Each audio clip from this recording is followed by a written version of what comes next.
बिस्मिल्लाहिर्रहमानिर्रहीम, अस्सलाम वालेकुम, good morning and welcome to morning at home.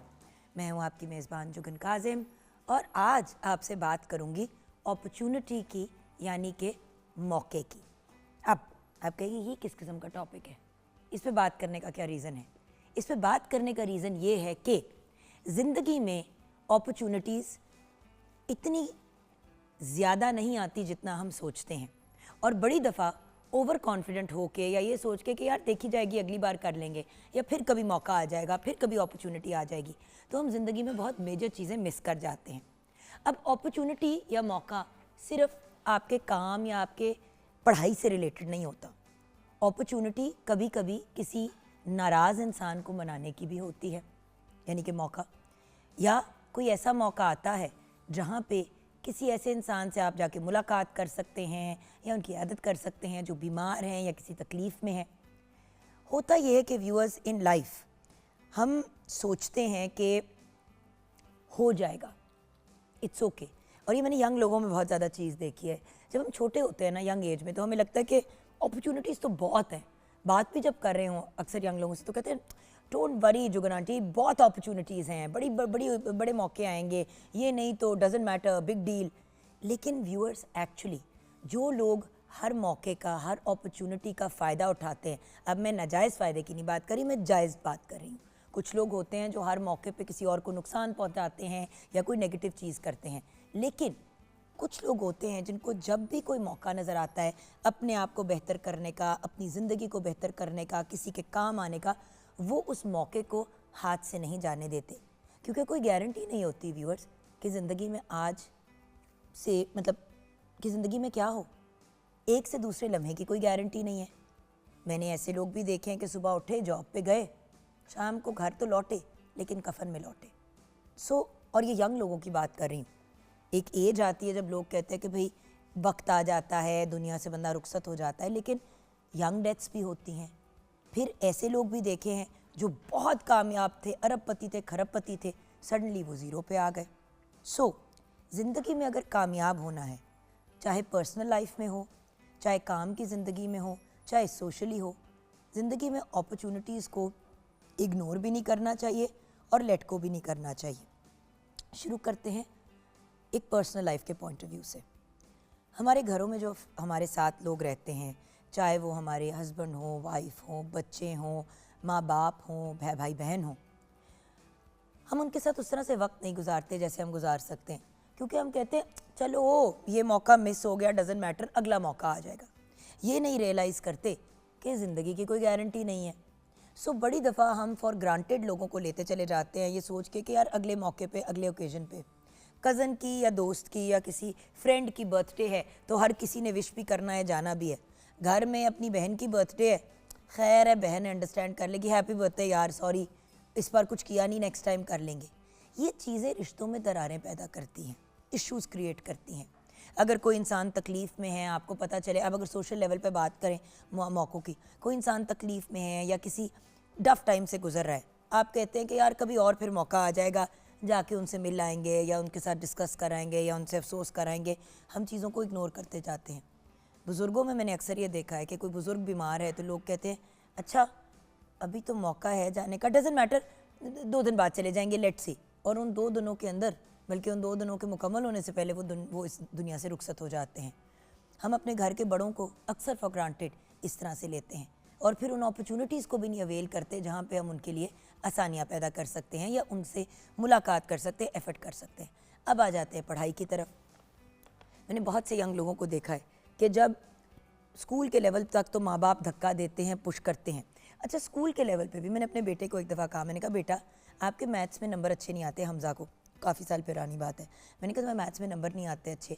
जब मैं पेरेंट टीचर कॉन्फ्रेंस पे गई थी, पीटीए पे गई थी, तो आपकी टीचर ने कहा कि अगर हमज़ा मेरे से आफ्टर स्कूल आके थोड़ा सीखना चाहता है तो मेरे पास 1-2 और स्टूडेंट भी आते हैं, वो ज़रूर आ जाए। टीचर ने अपने मुँह से खुद कहा। मैंने उसको कहा कि बेटे चले जाओ, कहते हैं मामा रहने देना, मतलब क्या ये वो। मैंने कहा बेटा ये एक मौका है, ये एक अपॉर्चुनिटी है। टीचर जो तुम्हें सब्जेक्ट सिखा रही है वो खुद कह रही है कि मैं आफ्टर स्कूल में ही बच्चे को एक्स्ट्रा टाइम दूंगी, यानी कि वो अपने घर नहीं जाएगी, वो स्कूल में रुक के बच्चों को एक्स्ट्रा टाइम देगी जिसके उसको कोई पैसे मुआवजा नहीं मिलेगा। तो उस अपॉर्चुनिटी को तुम क्यों ज़ाया कर रहे हो? हमजा ने नहीं किया, नहीं सुना, रह जाता था स्कूल के बाद, नहीं अटेंड करता था। अच्छा, बाकी जो स्टूडेंट्स जो बिल्कुल फेल होने के लेवल पे थे, जो 2 बच्चे उनके पास गए, वो बच्चे जब उसी क्लास से जब वो पास आउट होके निकले तो उनके A B+ मार्क्स थे। हमजा वही सी पे C D उसके मार्क्स आते रहे। So the point is opportunities को मिस नहीं करना चाहिए। और कभी कभी तो अल्लाह ताला लिटरली हमारी गोद में मौके डालते हैं, अपॉर्चुनिटी डालते हैं। इसी तरह मेरे कज़न की बेटी है, वो बाहर जाना चाहती थी पढ़ने के लिए, उसको एक मौका मिला कि वो अपनी एक स्कॉलरशिप के लिए अप्लाई करे और सारा कुछ। कॉन्फिडेंस की कमी थी, क्या था, उसने कहा मैंने नहीं करना, मुझे तो मिलना नहीं है। उसी की क्लास फेलो ने सेम मार्क्स सेम सिचुएशन, उसने अप्लाई किया, उसको वो स्कॉलरशिप मिल गई और फुल ब्राइट स्कॉलरशिप होती है। उसने फिर बाहर जाके अपनी पूरी पढ़ाई मुकम्मल की, फिर वो वापस आई, सारा कुछ हुआ। उसने उस मौके को वेस्ट नहीं किया। अब देखें, कामयाबी मिले या ना मिले वो एक सेकेंडरी चीज़ है, कम से कम आपने कोशिश तो की होती है। काम में अक्सर हम देखते हैं बॉस ने कहा कि यार आप में से कोई रुक सकता है फ़लाँ काम करने के लिए, अभी आपके पास एक अपॉर्चुनिटी है, एक मौका है अपनी कारकर्दगी दिखाने का, ये दिखाने का कि आप काम के साथ कितने सिंसियर हैं। आप क्या करते हैं, रहने दो यार, आज घर जाएंगे आराम से, सुकून से चिल करेंगे, सुकून करेंगे, सर्दियाँ हैं, फॉरगेट इट। मगर किसी एक कॉलीग ने उस मौके को हाथ से नहीं जाने दिया। जब प्रमोशन की बात आई कुछ अरसे के बाद, तो प्रमोशन उसको मिली जिसने अपनी कारकर्दगी बार बार दिखाई। व्यूअर्स, हर कोई कहता है ये किस्मत की बात होती है, लक की बात होती है। नो डाउट किस्मत का एक बहुत बड़ा हाथ होता है, लेकिन किस्मत भी हम खुद ही बनाते हैं। जब हम अच्छे चीज़ें करते हैं, पॉजिटिव चीज़ें करते हैं, ऐसे पॉजिटिव स्टेप्स उठाते हैं जो हमें पॉजिटिविटी की तरफ लेके भी जाती हैं और हमें नोटिस करवाती हैं लोगों के सामने। अगेन इसी तरह मैंने मीडिया में देखा है, कुछ आर्टिस्ट ऐसे होते हैं जो हर अपॉर्चुनिटी, हर मौके को अवेल करते हैं। मेरे पास शुरू में जब काम आया, एक्टिंग का आया, मैंने वो भी की, होस्टिंग आई, मैंने वो भी की। व्यूअर्स, मैं आज भी सोचती हूँ कि जब पहली दफ़ा मुझे एक प्राइवेट चैनल ने एक शो था फैशन स्टॉप के नाम से, उसके लिए अप्रोच किया, तो मैंने कहा यार मैं तो एक्टर हूँ और मुझे इतना अच्छा काम मिल रहा है, मैं क्यों करूँ होस्टिंग। फिर मुझे मेरी एक दोस्त ने कहा कि जुगन, एक मौका मिल रहा है, एक अपॉर्चुनिटी मिल रही है, ट्राई कर लो, क्या फ़र्क पड़ता है। व्यूअर्स, वो एक ट्राई करने की बात थी। आज मुझे लोग एज अ होस्ट ज़्यादा जानते हैं, एज एन एक्टर कम जानते हैं, जबकि एक्चुअली अंदर से, दिल से मैं एक्टर हूँ। लेकिन मेरा घर बनना, रोज़ी रोटी कमाना, हमजा को बाहर यूनिवर्सिटी के लिए भेजना, ये सब कुछ मैंने अपनी होस्टिंग की वजह से किया है। अल्लाह का बड़ा करम है, क्योंकि एक्टिंग से कभी आपकी गुड्डी चढ़ती है, कभी नीचे आ जाती है, कोई गारंटी नहीं होती कि आपके साथ क्या होने वाला है। बट व्यूअर्स, एक मौका मिला, उसको मैंने अवेल किया। मेरे साथ की दूसरी एक्ट्रेसेस कहती थी यार ये क्या तुम होस्टिंग में पड़ गई हो, एक्टिंग पे तवज्जो दो। हाँ, एक्टिंग पे भी तवज्जो दी, लेकिन घर बार मामलात सारी चीज़ें होस्टिंग की वजह से हुई। मौका नहीं जाने दिया ना व्यूअर्स। घोड़े को पानी तक पहुंचा सकते हो, पानी तो ज़बरदस्ती नहीं पिला सकते। इसी तरह अपॉर्चुनिटीज़ होती हैं, वो आपके सामने आती हैं, क्या आप उनको अवेल करते हैं, ये आप पे डिपेंड करता है। आज हमारे साथ किचन में भी एक बड़ी प्यारी पर्सनैलिटी हैं जिन्होंने अपॉर्चुनिटीज़ को अवेल किया और अपने आप को उस लेवल पे लेके आई जो उनकी फैमिली भी नहीं इमेजिन कर सकती थी। आज हमारे साथ the very brilliant, the very talented chef Tayyaba Altaf हैं। अस्सलाम वालेकुम। वालेकुम अस्सलाम। क्या हाल है आपके? मैं ठीक हूँ अल्हम्दुलिल्लाह, आप कैसी हैं? मैं बिल्कुल ठीक हूँ। व्यूअर्स, अगेन अगर आपने हमसे रब्ता करना है, बात करनी है, तो 042992000648 पे कॉल कर सकते हैं। मॉर्निंग एट होम हमारा फेसबुक का पेज है। शेफ़ तैयबा जी, अपॉर्चुनिटीज़, मौके, ये जो सिचुएशंस क्रिएट होती हैं, इसके बारे में आप क्या कहेंगे? इसके बारे में मैं आपसे अपना एक पर्सनल एक्सपीरियंस शेयर करना चाहूँगी, क्योंकि जैसे आपने शेयर किया तो मैं ये कहना चाहूँगी कि मेरे बच्चे जिस टाइम छोटे थे उस टाइम मुझे अपॉर्चुनिटी मिली और मैंने उसको अवेल नहीं किया। उसकी रीज़न मैं आपको बताती हूँ। बच्चे बहुत छोटे थे और मुझे जो है वो यूएई से एक अपॉर्चुनिटी मिली, बड़े एक टॉप ब्रांड है हमारा, वहाँ पे एज अ शेफ़ जाने की। लेकिन मैंने उसको अवेल इसलिए नहीं किया क्योंकि वो मेरी टर्म्स एंड कंडीशंस जो थी ना, वो मैच नहीं कर रही थी उसके साथ। जैसे मेरे बच्चे बहुत छोटे थे और मुझे उनका वीज़ा नहीं मिल रहा था और मेरे लिए ये पॉसिबल नहीं था कि मेरी मदर जो हैं वो उनको लुक आफ्टर करती हैं और वो सारा, मतलब वो सिचुएशन मुझे सूट नहीं कर रही थी। तो लेकिन मैं ये नहीं कहूँगी कि मुझे कोई रिग्रेट है। अल्हम्दुलिल्लाह, अल्लाह ताला ने उससे बहुत ज़्यादा नवाजा मुझे और मैं आज आपके सामने खड़ी हूँ क्योंकि मैंने उसका रिग्रेट जो है वो कभी महसूस नहीं किया। और सेकंड ये कि नेक्स्ट जो अपॉर्चुनिटीज़ मुझे मिलती रहीं फिर उनको मैं अवेल करती रही साथ साथ। तो आज आपके सामने हूँ अल्हम्दुलिल्लाह, शुक्र और है। वही वाली बात है ना तैयबा जी, इससे रिलेटेड मैं एक बात ज़रूर, जैसे आपने कहा कि कुछ अपॉर्चुनिटीज़ आती हैं हम नहीं अवेल कर पाते, या कोई अपॉर्चुनिटी आती है, हम उसको अवेल करते हैं और उसका वो रिजल्ट नहीं आता जो हम चाहते हैं, जी। या बुरा रिजल्ट आ जाता है, तो याद रखिएगा कि बुरा मौका भी ज़िंदगी का एक बड़ा अहम हिस्सा है और ये आपको लाइफ लेसन्स देता है। वो सबक दिखाता है जो आपको कभी भी ना मिलते अगर आप घर बैठे रहते और ट्राई ना करते। मुझे बड़ी दफ़ा लोग कहते हैं कि यार तुम रिग्रेट नहीं करती कि तुमने सैलून बनाया वो नहीं चला, तुमने रेस्टोरेंट बनाया वो नहीं चला, तुम्हारा जिम नहीं चला, और मैं बड़ा ओपनली ओन करती हूँ। व्यूअर्स, उन सब चीज़ों से मैंने सीखा और आज जब मेरी स्किन केयर और हेयर केयर की ब्रांड है और अब मैं खाने में भी ब्रांच आउट कर रही हूँ, शक्कर, शहद, चक्की काट, इस तरह की चीज़ों में अब मैं ब्रांच आउट कर रही हूँ, तो मैं अल्लाह का शुक्र अदा करती हूँ कि वो जो मैंने नाकामियाँ फेस की, अपॉर्चुनिटी अवेल की, उसका रिजल्ट इतना अच्छा नहीं आया, फिर मैंने गिव अप नहीं किया, फिर अगली अपॉर्चुनिटीज़ को भी अवेल करती रही। बिल्कुल। देखिए तैयबा जी, हम जो चीज़ें सीखते हैं नाकाम होके, वो हम कामयाबी से नहीं सीखते। कामयाबी से नहीं, बिल्कुल। बहुत अच्छी बात किया। और इसलिए व्यूअर्स, हमेशा एक बात कहती हूँ, अगर कोई अपॉर्चुनिटी आपके सामने आए, आप उसे अवेल कर सकते हैं और आपको लग रहा है कि उसके रिजल्ट्स अच्छे होंगे, तो ज़रूर उसे अवेल करें। और अगर नहीं भी आपको लग रहा कि उसके पॉजिटिव रिजल्ट्स आएंगे, ट्राई करने में कोई प्रॉब्लम नहीं है। व्यूअर्स, जब मुझे फाइनेंशियल नुकसान हुआ, मेरी कमर टूट गई, मेरा त्राह निकल गया, मुझे समझ नहीं आ रही थी कि मैं क्या करूँ, मैं कहाँ जाऊँ। लेकिन फिर मैंने रियलाइज़ किया कि ये शायद कंपैरेटिवली छोटा नुकसान था, शायद आगे जाके मैं कोई और बहुत बड़ी चीज़ में इन्वेस्ट कर लेती, और ऐसा ही हुआ। आगे जाके मुझे फाइनेंशियली एक बहुत बड़ी अपॉर्चुनिटी मिली जिसमें मैं इन्वेस्ट कर सकती थी। लेकिन मैंने जब पार्टनर्स चेक किए जो मेरे साथ काम में आना चाह रहे थे, ये देखा कि जो लोग मुझे कह रहे हैं कि जी इतने पैसे डालने हैं, उनके फाइनेंस वाले लोग क्या हैं, तो मैंने प्रॉपर रिसर्च की। वो कहने को तो कागज़ पे बहुत बड़ी अपॉर्चुनिटी लग रही थी, लेकिन करोड़ों की इन्वेस्टमेंट थी और मुझे चीज़ें बेचनी पड़ती करने के लिए। व्यूअर्स, क्योंकि मेरा पिछला एक्सपीरियंस जो लाखों वाला था, वो उस पर मैं नाकाम रही, मैंने प्रॉपर रिसर्च की। पता चला कि जो पैसे डलवाने के लिए लोग कह रहे हैं, उनके ऊपर ऑलरेडी FIR कटी हुई है फ्रॉड के केसों में। अब शायद मैं पहले ये मेरे साथ ना चीज़ें हुई होती तो मैं इस बार चेक ही ना करती। अच्छा, वो दूसरी बात ये पता चली कि सारी जो बातें कर रहे हैं, ये सारी जो कहानियाँ, ये 10 और जगह पे भी फिट कर चुके हैं और वहाँ से पैसे पकड़ के उनका बेड़ा गर्क कर आ चुके हैं। So viewers, in life opportunities आती हैं, बुरी भी आती हैं, अच्छी भी आती हैं, बट हमने लाइफ में सीखना है और ग्रो करना है। हमने बेवकूफ़ी नहीं करनी, एक तो लेट को भी नहीं करना, बट अगर कोई चीज़ करनी है तो प्रॉपर रिसर्च के साथ करें। और जैसे कि बॉस ने ओवर टाइम रुकने के लिए कह दिया, अब आपको पता है कि उसका फाइनेंशियल आपको फ़ायदा नहीं होगा शायद, लेकिन आपके नंबर बनेंगे, आप ये शो करेंगे कि आप कितने कमिटेड और डेडिकेटेड इंसान हैं। आपको शायद उससे उस वक्त फ़ायदा ना हो, लेकिन आगे जाके फ़ायदा हो। अब व्यूअर्स, PTV के साथ मेरा बड़ा खूबसूरत ताल्लुक़ है। मैं ना नहीं कहती, जब भी मुझे काम कहते हैं 99%, अनलेस ऑब्वियसली कोई बच्चों की चीज़ हो या कोई वैसा पर्सनल इशू हो मैं ना कर पाऊँ, मैं ना नहीं करती। ये मेरा घर है, मैं इसको अपना मैका भी कहती हूँ, अपना ससुराल भी कहती हूँ, ये मेरा सब कुछ है, ये इदारा। तो जब ये लोग कहते हैं काम करने के लिए, तो मैं हर चीज़ करती हूँ। इसी इदारे की वजह से मुझे तमगा इम्तियाज़ से नवाजा गया, वरना मेरी कहाँ औकात थी। व्यूअर्स, बात ये है कि यहाँ पे टाइम दिया, एफर्ट दिया, इन्होंने मुझे नॉमिनेट किया, आगे से उन लोगों ने एक्सेप्ट किया। क्यों? क्योंकि एक इदारे को मैंने अपना भी तो शो किया ना। अगर पिछले 18 ईयर्स से मेरा PTV के साथ ताल्लुक़ है और उसमें से 3 साल मैं यहाँ पे नहीं थी, 15 ईयर्स मैंने इस इदारे को दिए, तो इस इदारे ने मुझे भी तो 15 साल भुगता है ना, और प्यार दिया। और जब इन्होंने मौके दिए, मैं इनको अवेल किया।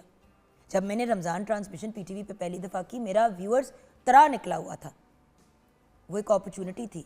मेरे उस वक्त बॉस हमारे कैसर शरीफ साहब ने मुझे कहा कि जुगन, ये तुम करोगी।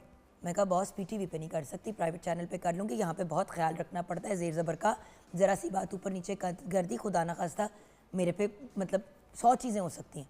उन्होंने कहा तुम करोगी तो सीखोगी। मैंने कहा ऑन एयर सीखूँ? तो कहते और कैसे सीखोगी, बाकी सब ने भी ऐसे ही सीखा।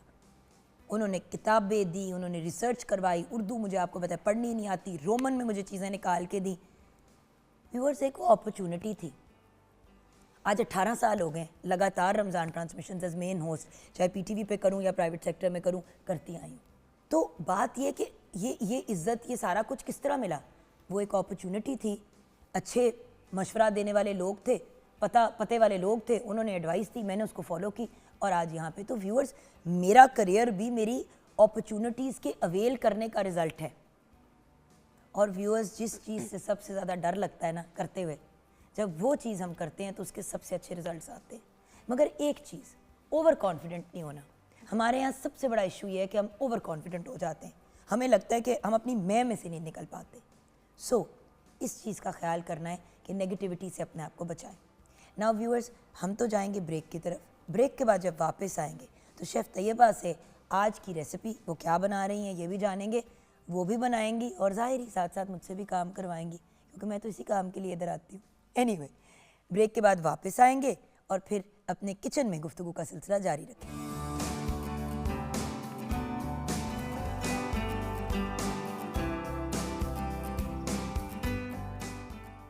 Welcome back from the break viewers. हम आ गए हैं किचन में प्यारी सी शेफ़ तैयबा अल्ताफ़ के पास। बात कर रहे थे हम मौक़ों की, अपॉर्चुनिटीज़ की, बिल्कुल उस पर तो बात मज़ीद करेंगे, लेकिन अभी हम किचन में क्या बना रहे हैं? किचन में आज हम बना रहे हैं तवा कबाब। ये सूप है? ये दही है। वो दही है, अच्छा जी।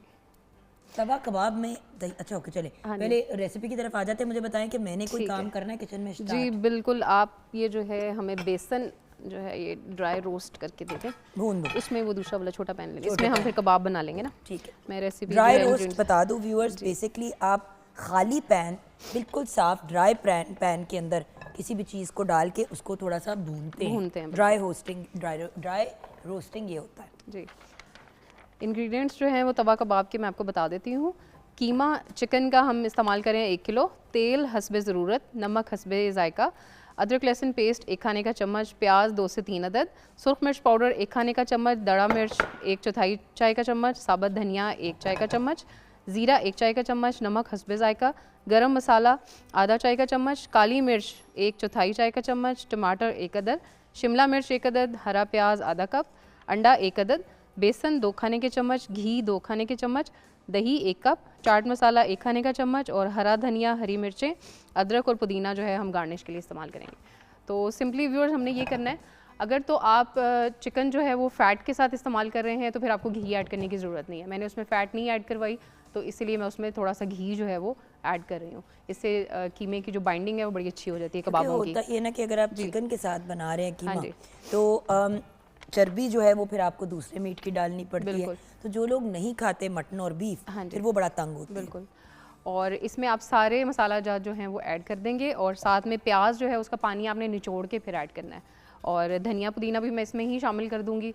और बाकी ये कि जिस वक्त हम कबाब बना लेंगे, इनको हम तवे पे रख के, और ज़्यादा आपने ऑयल नहीं डालना, थोड़ा सा ऑयल के साथ हम इनको कुक करेंगे और छोटे कबाब बनाएंगे हम। वो दूसरे लंबे वाले जो है वो कबाब नहीं बना रहे, जिस तरह बाइट साइज़ होते हैं ना उस तरह के कबाब बना रहे हैं। अच्छा, और ये बताएं कि ये हम इसको ये क्यों रोस्ट कर रहे हैं? ये इसलिए रोस्ट कर रहे हैं क्योंकि इसका जो कच्चापन होता है ना वो ख़त्म हो जाता है। और फिर दूसरा ये कि ये डाल दूँ, हाँ अभी थोड़ा सा ये ठंडा होगा फिर हम ऐड करेंगे, बाकी मसाले उतनी देर हम ऐड कर लेते हैं। ठीक है। तो उसके बाद ये कबाब सारे बना के एंड में आपने क्या करना है, जब वो तकरीबन कुक होने के करीब होंगे उस टाइम पे आपने उसमें प्याज टमाटर ऐड करना है। और उससे पहले बल्कि एक चीज़ मैं भूल गई, वो ये कि दही जो मैंने ये बना के रखा है इसमें सिर्फ चाट मसाला ऐड किया हुआ है, और ये आप साथ साथ उसमें ऐड करते रहेंगे ताकि ये कि जो कबाब हैं वो अच्छे से कुक भी हो जाए और जूसी भी रहें। तो इसको स्टार्ट कर देते हैं हम। मैं अब क्या करूँ? आप जो आपका दिल करे। नहीं, मैं गाना सुनाऊँ? अच्छा, मेरे ज़िम्मे नहीं कोई काम और मैं बताती हूँ आपको ना, इसमें आप मसाले ऐड करती जाए, मैं मिक्स करती जाती हूँ कबाब में। ठीक है, मैं ग्लव पहन लेती हूँ। ठीक है। और प्लीज़ व्यूअर्स ग्लव्स का ज़रूर इस्तेमाल किया करें। हम बार बार कहते हैं, आप लोग तंग भी होते हैं हमारे बार बार कहने से, but it is important because बात ये है कि हम जब खाना पीना इस तरह की चीज़ें बना रहे होते हैं तो साफ़ सुथरे अंदाज में। बिल्कुल ऐसे ही है। अच्छा, नमक? जी नमक ये आप डाल दें इसमें, बस ठीक है, बहुत है। हाँ थोड़ा सा कम, चलो बस ठीक है। ठीक है। ज़ीरा ये मयर्ड है, ऐसे ही डाल भुना हुआ? जी डन हो गया। और ये भी धनिया साबुत भुना हुआ है? जी बिल्कुल। और ये हमने इसको डालना है इसी तरह? इसी तरह ही डालेंगे। और पूरा? हाँ जी पूरा। ठीक हो गया। आप मिक्स करना शुरू करें, मैं डालना ये काली मिर्च। हाँ जी। ठीक है। कितनी? ये हम डालेंगे बस, ठीक है, एक। ठीक है। एंड सिर्फ इसमें घी मैंने पहले से ऐड कर दिया था, बाकी जो सारी चीज़ें आपके सामने हम। हाँ जी, कुटी मिर्च इतनी बहुत है, बल्कि थोड़ी कम ही डाल देते हैं। ठीक है। और अदरक लहसुन की पेस्ट आएगी सारी या थोड़ी? नहीं, हाफ डालते हैं इसमें। ये लीजिए। वो भी ना लिक्विड एरिया उसका कम डाल दें, बिल्कुल ऐसे ही, तो वो बेहतर हो जाता है। ये सूख मिर्च है, इसके साथ ये गरम मसाला और धनिया पाउडर है, ये भी हम ऐड करेंगे, बल्कि ये अंडा पहले ऐड कर दें ताकि ठीक है इजी हो जाए आपके लिए मिक्स कर। ये धनिया और जो गार्लिक है, लहसुन कुटा हुआ, वो भी मैंने डाल दिया। लाल मिर्ची कितनी? लाल मिर्च आप हाफ टेबल स्पून डालते हैं। बहुत ज़्यादा नहीं डाल रही क्योंकि बहुत जब मिर्चें तेज़ हो जाती है ना तो आपको पता है खाया नहीं जाता। जी। ये कितना कितना? ये भी आप हाफ दोनों जो है वो ऐड कर दें, हाफ टेबल स्पून। ओह ये ज़्यादा ही डाल दिया। ये गरम मसाला है ना? जी गरम मसाला। चलो गरम मसाला भी अगेन सोच ज़रा उससे डाला करें जिनको बहुत ज़्यादा उसकी प्रॉब्लम होती है ना, हार्ट बर्न की, जिनको एसिड रिफ्लक्स बहुत होता है, वो ज़रा गरम मसाले का कम इस्तेमाल करें। आपको पता है हमारे घर में यूज़ ही नहीं करते अच्छा। बिकॉज आपा और मेरी तबीयत बहुत ख़राब होती है। अच्छा। ये कितना डालो हल्दी? हल्दी बस थोड़ी सी डाली हमने कलर के लिए इसकी। ठीक हो गया? हाँ जी ठीक है।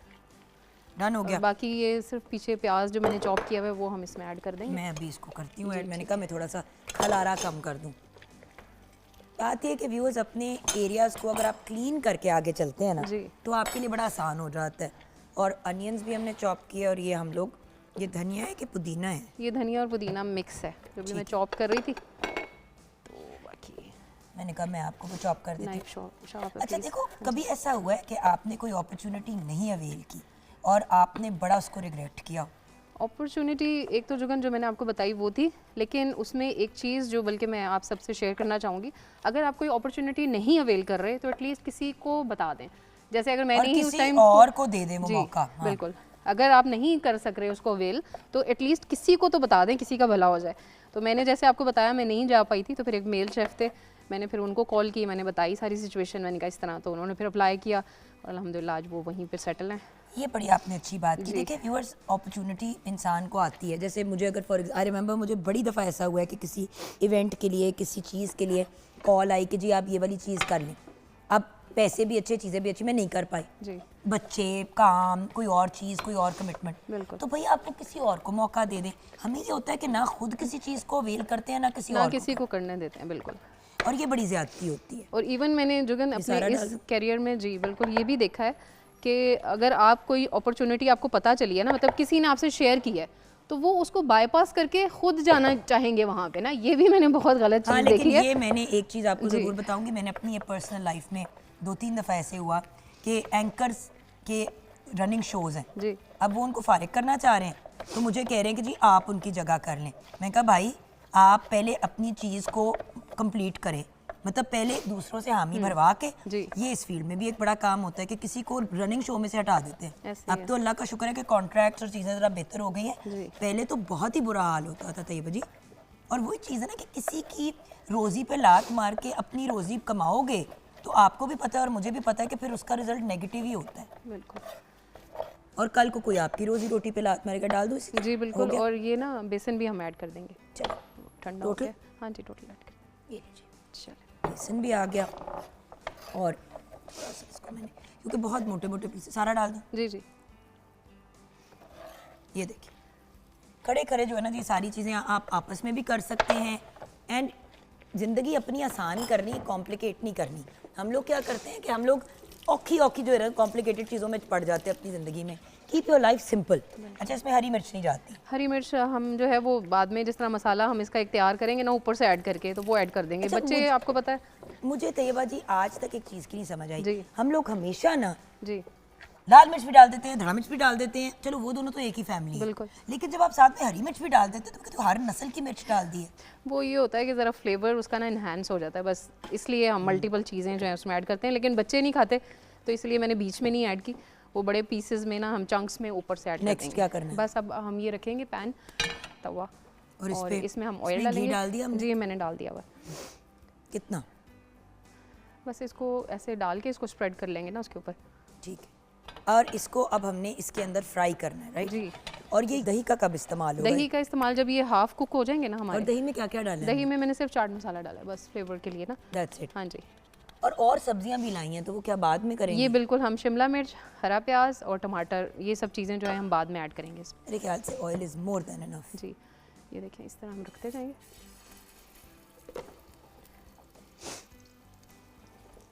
और ये चिमटा भी हमने ले लिया ताकि टर्न करने में हमें प्रॉब्लम ना हो।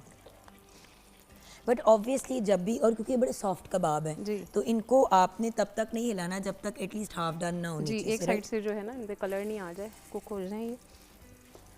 हाँ ये आप ज़रूर कर सकते हैं कि आप उनको उस पास से कर दें ताकि आपकी शेफ़ को ज़रा कम तकलीफ हो चीज़ें मैनेज करने में। जी आप यहाँ खड़ी हो तो हमें तकलीफ कहाँ होती है, हमारे लिए तो आसानी हो जाती है, आधा काम हमारा पर जब आप कर बात लेती है हैं। कि देखो हम लोग साथ मिलके काम करते हैं, जी। एक दूसरे के लिए आसानियां पैदा कर सकते बिल्कुल। हैं। बाय द वे, जहाँ पे आसानियों की बात करें वहाँ पे अपॉर्चुनिटीज भी एक दूसरे के लिए क्रिएट कर सकते बिल्कुल हैं, ऐसे ही है। राइट? जी। अब आप काम कर रही हैं कहीं पे, आप जाती, एग्जांपल देती हूँ, जैसे कि तैयबा जी हैं, उनको किसी जगह पे किसी ट्रांसमिशन का पता चलता है, वो वहाँ पे जाती हैं, वो आगे से बात करते हैं, वो कहते हैं जी मैं फलां के साथ काम, मैं जो उनके साथ भी काम करती हूँ, बिल्कुल। आप कहते हैं तो मैं आपको कनेक्ट कर देती हूँ। मैं जी। कहीं काम करती हूँ, मैं कहती हूँ यार तैयबा को आप अगर आपको शेफ़ की ज़रूरत है या हमने सेगमेंट करना है एक और, तो चलिए शेफ़ का सेगमेंट कर लेते हैं, उसमें हम तैयबा जी को बुला लेंगे। बिल्कुल। सो हर बंदा एक दूसरे के लिए कोई ना कोई अपॉर्चुनिटी या आसानी क्रिएट कर सकता है अगर वो करना चाहे तो। बिल्कुल। और आप अगर ये सोच लें ना कि उसका जो मतलब एंड पे आपको क्या मिलना है, अल्लाह ताला ने आपको क्या देना है, तो फिर और ज़्यादा जो है ना वो आपके लिए आसानी हो जाती है किसी के लिए आसानी पैदा करने में। कि आप ये देखें कि हमारा रब उससे कितने गुना बढ़ा के आपको देता है जुगन, बिल्कुल, अगर आप किसी के लिए आसानी पैदा करते हैं तो। And that's an important thing to remember जान। हम लोग भूल जाते हैं कि हम समझते हैं कि हम ऑल एंड ऑल हैं इस दुनिया में, जबकि ऐसी कोई बात नहीं है। हम जिंदगी में जो भी करते हैं, जैसे भी करते हैं, अपनी रब की इजाज़त और उसकी निगरानी से करते हैं। इवन अगर हम ओवर कॉन्फिडेंट हो रहे हैं और सोच रहे हैं कि ओ ये तो मैंने की है चीज़, हम कुछ नहीं करते भाई। बिल्कुल ऐसे ही है। हमारा रब ही है जो हमारे लिए आसानियाँ पैदा करता है और हमारे लिए अपॉर्चुनिटीज़ क्रिएट करता है। अब हमारे ऊपर है कि हम उनको किस तरीके से लेके चलते हैं। एंड ऑल्सो तैयबा देखिए, अगर आपको फ़ायदा हो रहा है जी। तो उसके साथ किसी और को फ़ायदा क्यों नहीं कराते? बिल्कुल ये एक प्रॉब्लम है, जेलसी एलिमेंट आ जाता है ऐसे ही है। और इनसिक्योरिटी आ जाती जी। है। सो अब देखिए, ये कबाब साथ साथ कुक भी हो रहे हैं। जी। इस साइड वाले बिल्कुल ठीक है ना? जी बिल्कुल। तो अब अच्छा, मैंने कभी ये वाला नहीं खाया इस तरह का कबाब मसाला, बाय द वे। ये जो तवा कबाब आप कह रही है ना, जी। मैंने इस स्टाइल का कभी भी नहीं खाया। ये आपकी अपनी एक क्रिएशन है? जी बिल्कुल, अपनी भी क्रिएशन है। और दूसरा ये होता है ना कि बच्चे, आपको पता है वो ज़्यादा मेरा फोकस यही होता है कि बच्चे एक चीज़ खा खा के ना बोर हो जाते हैं, तो फिर मैं वेरिएशंस जो हैं वो करती रहती हूँ। अच्छा, तो ये एक बात बताएं, ये ड्राई नहीं हो जाएगा बहुत ये ज़्यादा? ड्राई, इसको ड्राई से बचाने के लिए जो ऊपर हम मसाला ऐड करेंगे ना, और दही का जो साथ साथ इस्तेमाल है ना, वो ये कि अब वो हम करना शुरू करेंगे। इसको ज़रा हम स्टोव आहिस्ता कर देंगे और ताकि ये अंदर से भी कुक हो जाए। बिल्कुल सही। और हमारी ये जो है वो एक साइड तो वैसे ही डाउन हो गई है, राइट? जी बिल्कुल। वो ब्राउननेस का एलिमेंट आ गया, स्टोव को हम हल्का कर देंगे, ठीक हो गया। और यहाँ पे जो है हम अब योगर्ट जी डालेंगे? थोड़ा सा योगर्ट हम फैला के ना सारा इसमें ऐड कर देंगे, वो उसके अंदर कुक होता रहेगा। तो ये होगा कबाब जो है वो जूसी रहेंगे ना, वो ड्राई नहीं होंगे। ठीक हो गया, सही। जी बिल्कुल। भाई कितना मज़े का लग रहा है यार। इतना ही डालना था या और भी डालना? नहीं बस अब ये थोड़ा सा कुक हो जाए, उसके साथ फिर हम ये अपनी वेजिटेबल भी ऐड कर देंगे। अच्छा, वेजिटेबल्स भी इसी के अंदर जी जाएंगे? बिल्कुल। अब आप ये देखें ना, घर पे जिस तरह इवेंट्स होते हैं, हमने वही टिपिकल जो है वो लाइव स्टेशन पकड़ लिए हुए हैं, तंदूर का हो गया या बारबेक्यू का हो गया। आप इस तरह की चीज़ों के लाइव स्टेशन रखें। अब कितना टेम्पटिंग लगे उस टाइम पे, ठंड भी है और वो बहुत अच्छा लगता है, उसकी लुक आती है। अच्छा, लाइव स्टेशन का भी बड़ा कॉन्सेप्ट आ जी जी गया आजकल। बिल्कुल। और क्योंकि अब इजी भी हो गया ना, चीज़ें भी आपको मिल गई। पहले तो ये चीज़ें अवेलेबल ही नहीं ऐसे ही होती थी, ज़्यादा बंदा बारबेक्यू लाइव कर लेता जी, था। थोड़ा सा इसका स्टोव जो है ना हम तेज़ कर देंगे। टमाटोज़ हमने ऐड कर दिए इसमें। बिल्कुल, और टमाटर भी डाल दिए। अच्छा, मुझे बड़ा मज़े का लगा ये, बड़ा डिफरेंट सी रेसिपी जी, है। और ये साथ जो स्प्रिंग अनियन है उसका जो वाइट पार्ट होता है वो मैंने अच्छा। ऐड कर दिया इसमें। इसको खाते किस चीज़ के साथ है? इसको खाते हैं आप नान के साथ भी खा सकते हैं। जो लोग राइस पसंद करते हैं वो बॉइल्ड राइस के साथ भी खा सकते हैं, अपनी चॉइस है, कोई ऐसी वो नहीं है लिमिटेशन कि आप। अच्छा, आई थिंक रोगनी नान के साथ तो बहुत जी ही मज़े बहुत का अच्छे लगे। बहुत मज़े का लगे। जी अब जैसे कि थोड़ा सा योगर्ट कम हो गया, हमने थोड़ी सी और योगर्ट डाल दी, राइट? जी, क्योंकि ये थोड़ा सा ना इसमें ज़रा ग्रेवी रहेगी ना, तो उससे ये होगा कि एक तो उससे कबाब फिर आपका नान रोटी हार्ड नहीं वाला होगा। आपका एलिमेंट भी ठीक हाँ हो जी, और जाएगा। ज़्यादा लोग जो हैं वो खा भी सकते हैं इसको फिर। और क्योंकि ये चिकन, अच्छा बट अगर ये बीफ या मटन के साथ बनाएं जी तो इसको ज़रा लंबा कुक करें। लंबा कुक करें, और दूसरा उसकी मैरिनेशन जो है ना वो आप फिर ओवरनाइट करें। यार this is very cool and different हाँ थिंग। जी, अभी तो ये हमने आपके सामने बनाया। तो अगर मटन या बीफ है तो उसमें आप फिर ये करें कि उसकी मैरिनेशन जो है वो ओवरनाइट करें, कच्चा पपीता उसमें ऐड कर दें ताकि जो कुकिंग टाइम है वो भी वो रिड्यूस हो जाएगा। रिड्यूस हो जाए। ठीक है, बिल्कुल सही। अच्छा, आज बाय द वे अब बना तो कुछ सफ़ेद सफ़ेद सी दही डाल रहे हैं, लेकिन आज हम ज़ैनब गोंदल जब हमें ज्वाइन करेंगी आगे जाके तो हम उनके साथ ये डिस्कस करेंगे कि कौन सी सफ़ेद चीज़ें हमारी सेहत के लिए बुरी हैं। बुरी हैं? अब सोचूं कि ये किस तरह जब अच्छा, एक चीज़ तो मेरे माइंड में आ गई है, लेकिन चीनी बट सफ़ेद और भी चीज़ें जो हमारी सेहत के लिए बड़ी डेंजरस होती हैं, और अगर आपके कोई स्पेसिफिक मेडिकल कंडीशंस हो तो देन और भी प्रॉब्लम हो सकती है, लेकिन वो हम आगे करेंगे। अभी ब्रेक के बाद एक ऐसा टॉपिक जिसके बारे में आप भी बड़ी सेंसिटिव हैं और मैं भी हूँ, कज़न मैरिज। बिकॉज इसी तैयबा जी सबसे बड़ा प्रॉब्लम हमारे माशरे में ये है कि क्योंकि प्रॉपर्टी और डिफरेंट रीजंस या कि भाई अपनी बच्ची अपने ही घर में रहेगी टाइप कॉन्सेप्ट से शादियां तो कर देते हैं, और लव मैरिजेस भी हुई हैं इस तरह की। मेरी खाला और मेरे खालू एक दूसरे को पसंद करते थे, फर्स्ट कजन्स, भाइयों के बच्चे, ठीक है ना। तो खाला एंड खालू और उनकी लव मैरिज हुई, बड़ी फेमस उनकी लव मैरिज। अब तो माशाल्लाह मेरी खाला मेरी अम्मी से भी 5-6 ईयर्स बड़ी हैं, चुनियाला। तो चुनियाला एंड चांद मामू की तो लव स्टोरी बड़ी फेमस है, बड़ी क्यूट, बड़ी स्वीट सी। बट वही वाली चीज़ है ना, कजन्स बड़े, और उन्होंने खुद कह के अपनी शादी करवाई। बट बहुत सी ऐसी सिचुएशंस होती हैं जहाँ पे माँ बाप भी कजन्स, उनके बच्चे भी कजन्स, उनके आगे भी कजन्स, बिल्कुल, और शादियाँ इसी तरह करते चले जा रहे हैं। फिर उससे मसाइल भी बहुत होते हैं। And viewers, I am sure कि आप लोगों को आइडिया भी नहीं होगा कि किस लेवल के प्रॉब्लम्स होते हैं। कज़न मैरिज की तो बात करते हैं, लेकिन उससे मेडिकल कंडीशंस क्या होते हैं और उसके नफ्सियाती असरात क्या होते हैं। आज हम इन दोनों चीज़ों पे बात करेंगे ब्रेक के बाद।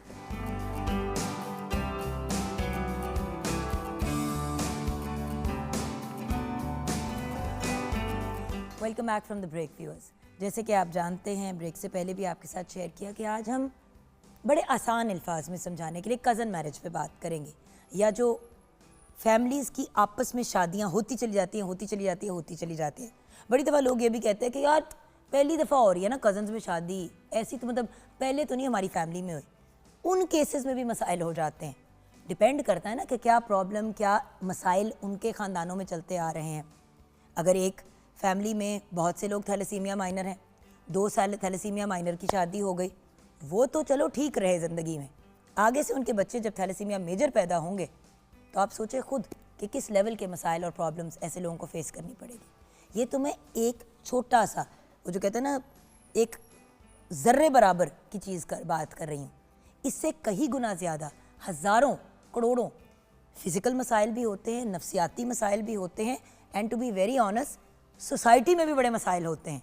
ऐसी शादियाँ चल जाएँ तो चल जाएँ, जब नहीं चलती तो फिर फैमिली में जंगें शुरू हो जाती हैं। सो आइए मिलते हैं कुछ ऐसे ब्रिलियंट लोगों से, कुछ ऐसे एक्सपर्ट से। एक ऐसी खातून आज हमारे साथ है जिनका माशाल्लाह बहुत वास्ट डेकेड्स का एक्सपीरियंस है अपनी फील्ड में। कितनी डेकेड्स नहीं कहूँगी, कोई लगती बहुत जवान है तो कह के फिर हम उम्र शायद बता दें, तो वो हमने नहीं करना। हम तो सारी गर्ल्स ही हैं, आप जो मर्ज़ी कहें। सो हमारे साथ हैं the absolutely brilliant professor doctor Huma Arshad Cheema, metabolic and genetic specialist. अस्सलाम वालेकुम। वालेकुम अस्सलाम। अब प्रोफेसर साहिबा, इतना कुछ आपने किया भी है और कर भी रही हैं, कुछ 1-2 चीज़ें ज़रूर अपने व्यूअर्स के साथ शेयर करना चाहूँगी। आपकी एरिया ऑफ एक्सपर्टीज़ अगर हम बात करें कि क्या क्या, कि कौन किस किस्म के मसाइल को आप देखती हैं, तो paediatric, gastroenterology, hepatology and nutrition, इसके साथ साथ at the children's hospital and university of child health में आप डायरेक्टर हैं ऑफ रिसर्च, आप डायरेक्टर हैं of the research and genetics institute. Basically आज जेनेटिक्स पे बात करना इसलिए ज़रूरी है व्यूअर्स, क्योंकि कज़न मैरिज ना करने के पीछे जो आजकल सब कह रहे हैं, वो जो कहते हैं ना पंजाबी में सेंस क्या है, वो सेंस आपके साथ हमने शेयर करनी है। राइट डॉक्टर साहिबा? बिल्कुल। एंड देन ऑफ कोर्स कुछ नफ्सियाती भी कॉन्सिक्वेंसेस और चीज़ें होती हैं जिसकी वजह से इंसान और उसके पूरा ख़ानदान जो है वो मुतासर होता है। हमारे साथ हमारी favourite assistant professor department of applied psychology, team leader active citizens programme at Lahore college for women university, doctor Bisma Ejaz हैं। अस्सलाम वालेकुम। वालेकुम अस्सलाम। डॉक्टर और डॉक्टरी हो गई है आज हमारे शो पे। ओके, सबसे पहले तो मैम आज का टॉपिक हम कहाँ से खोलें, क्योंकि अगर बीमारी की बात करें या किसी और चीज़ की बात करें वो तो अपनी जगह है, लेकिन कल्चरली भी अगर बात करें तो डॉक्टर साहब ये पाकिस्तान या साउथ एशिया में ही होता है आपस में कज़न्स की शादियाँ। आप तो कैलिफोर्निया में बड़ा अपनी अरसा गुजारा है अपनी ज़िंदगी का, आप मुझे बताएं वहाँ पे अगर कोई कहे कि हाँ जी ये मेरी सेकंड कज़न से शादी हुई है तो लोग किसी पुलिस को फ़ोन कर देते हैं मतलब हक्का बक्का रह जाते हैं। वहाँ पे कज़न से शादी करना उतनी ही अजीब बात है जितना अपनी बहन से शादी करना या अपने भाई से शादी करना। सो ये क्या मसला है? एक्चुअली एज अ डॉक्टर मैं कभी किसी को मना नहीं करती, I have to tell you the truth, कि आप कज़न में शादी करो, बट पाकिस्तान में अब ये फिनोमेना हो गया है बिकॉज हमारी कज़न मैरिजेस और same caste marriages, so it's not just cousin, I always emphasise कि आप ज़ात भी अपनी चूज़ कर रहे होते हो ना। अराई कहता है मैं अराई से बाहर नहीं करनी, और शेख कहता है मैं शेख से बाहर नहीं करनी, और पंजाब में अराई कास्ट टोटली अराई में करती हैं और शेख शेख में करते हैं अक्सर। सो कास्ट भी सेम रखना चाहते हैं और फैमिली से बाहर नहीं। सो जब जनरेशन से, और KPK में कुछ एरियाज़ हैं जहाँ हमारी स्टडी के मुताबिक मोर देन 90% जो हैं वो कज़न मैरिजेस हो गई हैं। तो पाकिस्तान में वो कंसैन्युटी जो इतनी ज़्यादा जब हो गई तो फिर आपके प्रॉब्लम्स की डिजीज़ जो आपका पूल है वो सामने आने शुरू हो जाता है, जो बीमारियां हैं मरूसी वो सामने आने लग जाती हैं। और ये फिनोमिना हमने ये इंडिया में भी था जो कि अब थोड़ा कम हो गया क्योंकि वो ज़ात में शादी करते थे more than cousins. And again middle east का भी फिनोमिना है ये, बिकॉज मिडल ईस्ट में भी ट्राइबल मेंटालिटी है, ज़ात में शहरानी में cousin. So this problem is there कि हम मना नहीं करते, हम कहते हैं आप प्लीज़ अगर आप में टू मच कज़न मैरिजेज़ हैं तो थिंक ऑफ मैरिंग आउटसाइड, और अगर आपने ज़रूरी करनी है तो आप हमसे डिस्कशन करो, maybe we could test you, और अगर फैमिली में कोई डिजीज़ है तो डेफिनेटली हमसे डिस्कस करो, ताकि अगर आप करनी है ज़बरदस्ती, बहुत ही मोहब्बत होगी ये दो कज़न्स को और ज़रूरी करनी है, विच इज़ वेरी कॉमन। तो मेरी खाला और खालू की भी मैं भी ब्रेक से पहले यही शेयर कर रही थी तैयबा जी के साथ, हमारी शेफ़ के साथ, कि अब ज़रूरी नहीं है कि ज़बरदस्ती ही हो। हाँ, कज़न की बड़ी मोहब्बत दफ़ा कज़न्स में आपस में प्यार होता है। मेरे खाला खालू दे ग्रू अप टुगेदर, और एक ये बात थी भी कि इनकी आपस में कर देंगे शादी। हाँ, और उनको इतना एक दूसरे से शदीद इश्क था, और अभी भी है माशाल्लाह। उसको किसी ने ये नहीं कहा कि ये कोई ऑड चीज़ है जिस तरह वेस्ट में लेकिन कंसिडर होती है। बचपन वेस्ट में तो खैर the concept has change since decades, क्योंकि उनके लिए तो cousins are like sisters and brothers. So and अगर आपके बच्चे भी कहीं वेस्ट में एजुकेट हो जाएं तो they have similar mentality. So Pakistan में because of the religion obviously ये चीज़ तो कभी भी नहीं होगी कि they are going to consider cousins like, वो ज़रूर उनको हमेशा पेरेंट्स को होता है कि जी हम बाहर नहीं करनी, हमें डर लगता है, लड़की बाहर देते हुए डर लगता है, whatever the reasons, but वो इतनी ज़्यादा हो गई हैं दैट वी हैव पाकिस्तान इस वक्त in the entire area along with some parts of middle east genetic मरूसी बीमारियों का गढ़ है। So we are like a आतिश फशा, हम या हम फट चुके हैं या फटने वाले हैं, because we are seeing the peak of genetic disease. और जो जेनेटिक डिजीज़ पाकिस्तान में जो सबसे ज़्यादा हैं उनकी तरफ मैम एक सेकंड में आएंगे, डोंट माइंड, हम एक सेकंड में we going to come to those diseases. नफ्सियाती एलिमेंट मैं आपसे अंडरस्टैंड करना चाहूँगी। एक तो मैम ने बड़ा खूबसूरती से पॉइंट आउट किया कि भाई हम बच्ची नहीं बाहर देना चाहते। Ma'am with all due respect ये बड़ा प्यारा रीज़न है, इसके अलावा काफ़ी सिनिस्टर रीजंस भी होते हैं, जायदाद, बिल्कुल, एवरीथिंग, यस। अच्छा, मेरा पर्सपेक्टिव जो है कज़न मैरिजेस के बारे में वो यही है कि ऑब्वियसली जब पेरेंट्स अपने बच्चों की शादियां करने के लिए मेंटली प्रिपेयर होते हैं तो obviously they look for the companion in their own family. और यहाँ पे दो तरह के प्रॉब्लम्स हो सकते हैं, या तो बच्चों को बचपन से जो है यही उनके कान में डाला जा रहा हो कि जी तुम्हारी तो शादी यहीं पे होनी है, तो वो कहीं ना कहीं माइंड मेकअप हो जाता है और आप उसी तरह इकट्ठे पले बड़े होते हैं, आपका आना जाना साफ ज़्यादा होता है, तो कंपैटिबिलिटी डेवलप हो जाती है। But that's mental programming and that's kind of manipulation. लेकिन अचानक से किसी टीनेजर को कहा जाए 16, 17, 18 ईयर्स के कि तुम्हारी शादी यहाँ पे करनी है तुम्हारे इस कज़न के साथ, तो उनके दिमाग में एक कॉन्ट्रास्ट जो ट्रॉमा है ना वो एग्जैजरेट हो जाता है। ओहो ये तो मेरा भाई है, इनको तो मैं फलाना भाई के बेटे से भी मेरी शादी करने की कोशिश की गई और खाला के बेटे से भी, बीच में मैं को मेरे भाई हैं सारी जिंदगी जिसको आपने भाई कहा है, सडनली वो अब आपका मियाँ बन जाए, इट्स kind of gross. तो उनको जब ये नहीं कहा जाता, I mean, for me it was gross. For some people it's cute, but for me it was like, yeah. But who wouldn't want to marry Jugan? Hi, please ask my family. Long list of people. No, but it was funny because बड़े होते हुए खाला ने अपना फैसला किया और फुफो ने अपना फैसला किया हुआ है, किसी ने मुझसे नहीं पूछा। और जब ये होती ही पेरेंटल चॉइस है ना, बच्चों की चॉइस तो होती ही नहीं। यार बिस्मा रो रो के बुरा हाल, और फिर फूफी भी नाराज हो गई, खाला भी नाराज हो गई, हाँ, फिर नाराजगी सेट भी भी तो- हो गए, फिर set भी हो नाराजगी गए। भी बहुत होती है। खानदान का सबसे बड़ा फायदा ये है कि नाराजगी तो होती है लेकिन बाद में सुलह नहीं, भी but हो जाती decades। है। नहीं, नाराजगी डेकेड्स फुप्पो के साथ नहीं, ये छोटी मोटी चीज़ों फुप्पो की ने नाराजगी 15 जो है साल ना, मेरे से सीधे मुंह बात नहीं की जानी, True। 15 साल नहीं की, और बड़ा दिल खराब हुआ कि मेरी इसमें गलती क्या है। सो मैं तो खुद इस चीज़ से एक तरह से गुजरी हुई हूँ, एग्जैक्टली। हम सारे गुजरे तो हुए हैं। मेरा कहने का मतलब यही था कि जब आपका जो बच्चा है वो मेंटली प्रिपेयर ही नहीं होता अपने उस कज़न के साथ शादी करने में, तो वो उस वजह से उसी ट्रॉमा से वो गुजरना शुरू होता है। और व्हेन दे गेट मैरिड तो एक नया खेड़ा जो है ना वो आपस में पड़ जाता है दोनों कंपेनियंस का, कि पहले तो उनकी ज़ुबान पे उनका नाम ही रवा नहीं होता और मेंटल कंपैटिबिलिटी नहीं होती है, इस वजह से they get to psychological distress initially in the very first phase of their marriages. और अगर अल्लाह ना करे उनकी शादी के बाद बच्चा जो है आगे वो कोई स्पेशल चाइल्ड पैदा हो जाए जिस पे कोई डाउन सिंड्रोम हो, कोई लर्निंग डिसेबिलिटी हो, कोई फिज़िकल प्रॉब्लम हो, तो उस बच्चे को पैदाइश से लेके आगे तक पालने का जो प्रोसेस है वो इटसेल्फ एक बहुत बड़ा ट्रॉमा उनके लिए मौजूद होता है वहाँ पे। सो लेट्स गो टू क्या क्या प्रॉब्लम्स हो सकती हैं मैम, फिजिकल भी और मेंटल भी, क्योंकि आप जेनेटिक्स देखते हैं तो आपको पता है कि किधर किधर कहाँ से क्या क्या इश्यूज आते हैं। तो ma'am now let's talk about Pakistan में, साउथ एशिया में सबसे कॉमन क्या जेनेटिक मसाइल आ रहे हैं इस स्पेसिफिक चीज़ की वजह से। जो सबसे कॉमन है अनफॉर्चुनेटली वो बहुत बुरे भी हैं।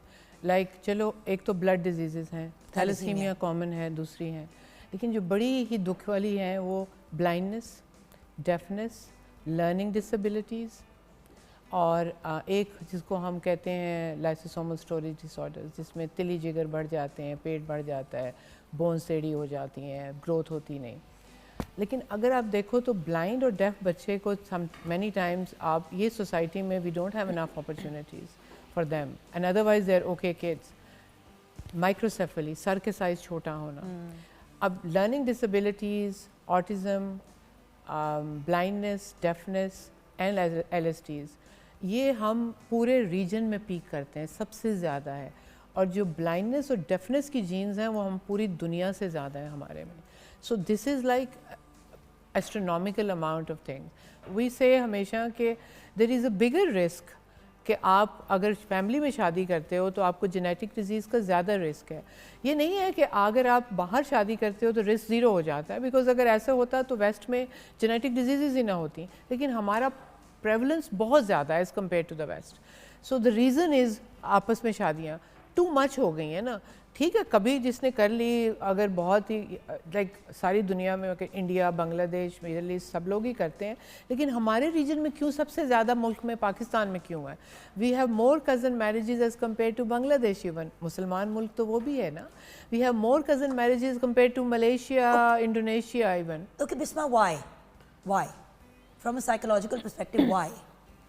क्योंकि आपके पास बहुत से लोग आते भी हैं इस इशू के साथ। I know we once talked about the fact that cousins में शादी हुई हुई है, एक बच्ची जो है शदीद ट्रॉमा से गुजर रही है और वो छोड़ नहीं पा रही उस बंदे को, बिकॉज अगर छोड़ दिया तो सब कुछ इंटरनली ख़ानदान में इम्प्लोड कर जाएगा।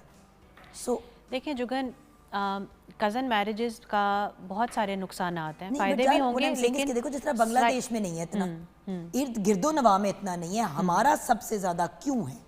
क्योंकि हम लोगों को ना बचपन से एक चीज़ बताई जाती है कि this is the safe environment where you can grow. और दूसरा ये कि हमारे ज़हन में ना शादी करते हुए, कज़न मैरिजेस करते हुए ये ख्याल होता है कि अपनों में ही जा रही है, अपने जैसी ज़हनियत है, अपने जैसा सोशल नॉर्म्स फॉलो करते हैं, अपने जैसे रूल्स हैं, इसलिए कंफर्टेबली ग्रो करेगी। मेरा ख्याल है कि जैसे हम कहते हैं ना opposites attract, which is a universal law. अगर आप फैमिली से बाहर शादी करते हैं तो आपको एक नया घर, एक नया ख़ानदान, नई सोच रखने वाले लोग मिलते हैं। आप ज़ाहिर आंखें बंद करके तो बाहर रिश्ता नहीं देंगे किसी बच्चे का, आप देखेंगे, जांचेंगे, पढ़तेंगे, फिर आप करेंगे। तो मेरा ख्याल है कि आपको अपनी तरह के लोग ढूंढने की बजाय अपने साथ कंपैटिबल लोग जो हैं वो ढूंढना ज़्यादा ज़रूरी है, ताकि बच्चे जो हैं वो साइकोलॉजिकली भी ग्रो कर सकें और उनमें ये फ़िज़िकल प्रॉब्लम्स जो हैं, जो जेनेटिक म्यूटेशंस की वजह से आगे प्रोलॉन्ग कर रही हैं, वो उनकी लाइफ को हैसल ना बना दें। तो मेरा ख्याल है कि मेरा जो पर्सनल ओपिनियन है वो ये कि कज़न मैरिजेस अगर एक फ़्लो में चलती आ रही हैं, एक जनरेशन आफ्टर जनरेशन चलती आ रही हैं, तो इस नॉर्म को ब्रेक करना चाहिए और आपको अपने ख़ानदान से बाहर बच्चे जो हैं उनकी शादी करनी चाहिए। फिर आप रिपीट करें अपना पैटर्न कि बाहर से लोग जो जब आपके ख़ानदान का हिस्सा बन रहे हैं तो ऑब्वियसली आपकी जनरेशन जो है उसमें डिफरेंट एलिमेंट्स होंगे, और वो आगे जाके जब आपकी फैमिली में दोबारा इंगेज करते हैं तो things will be very wonderful.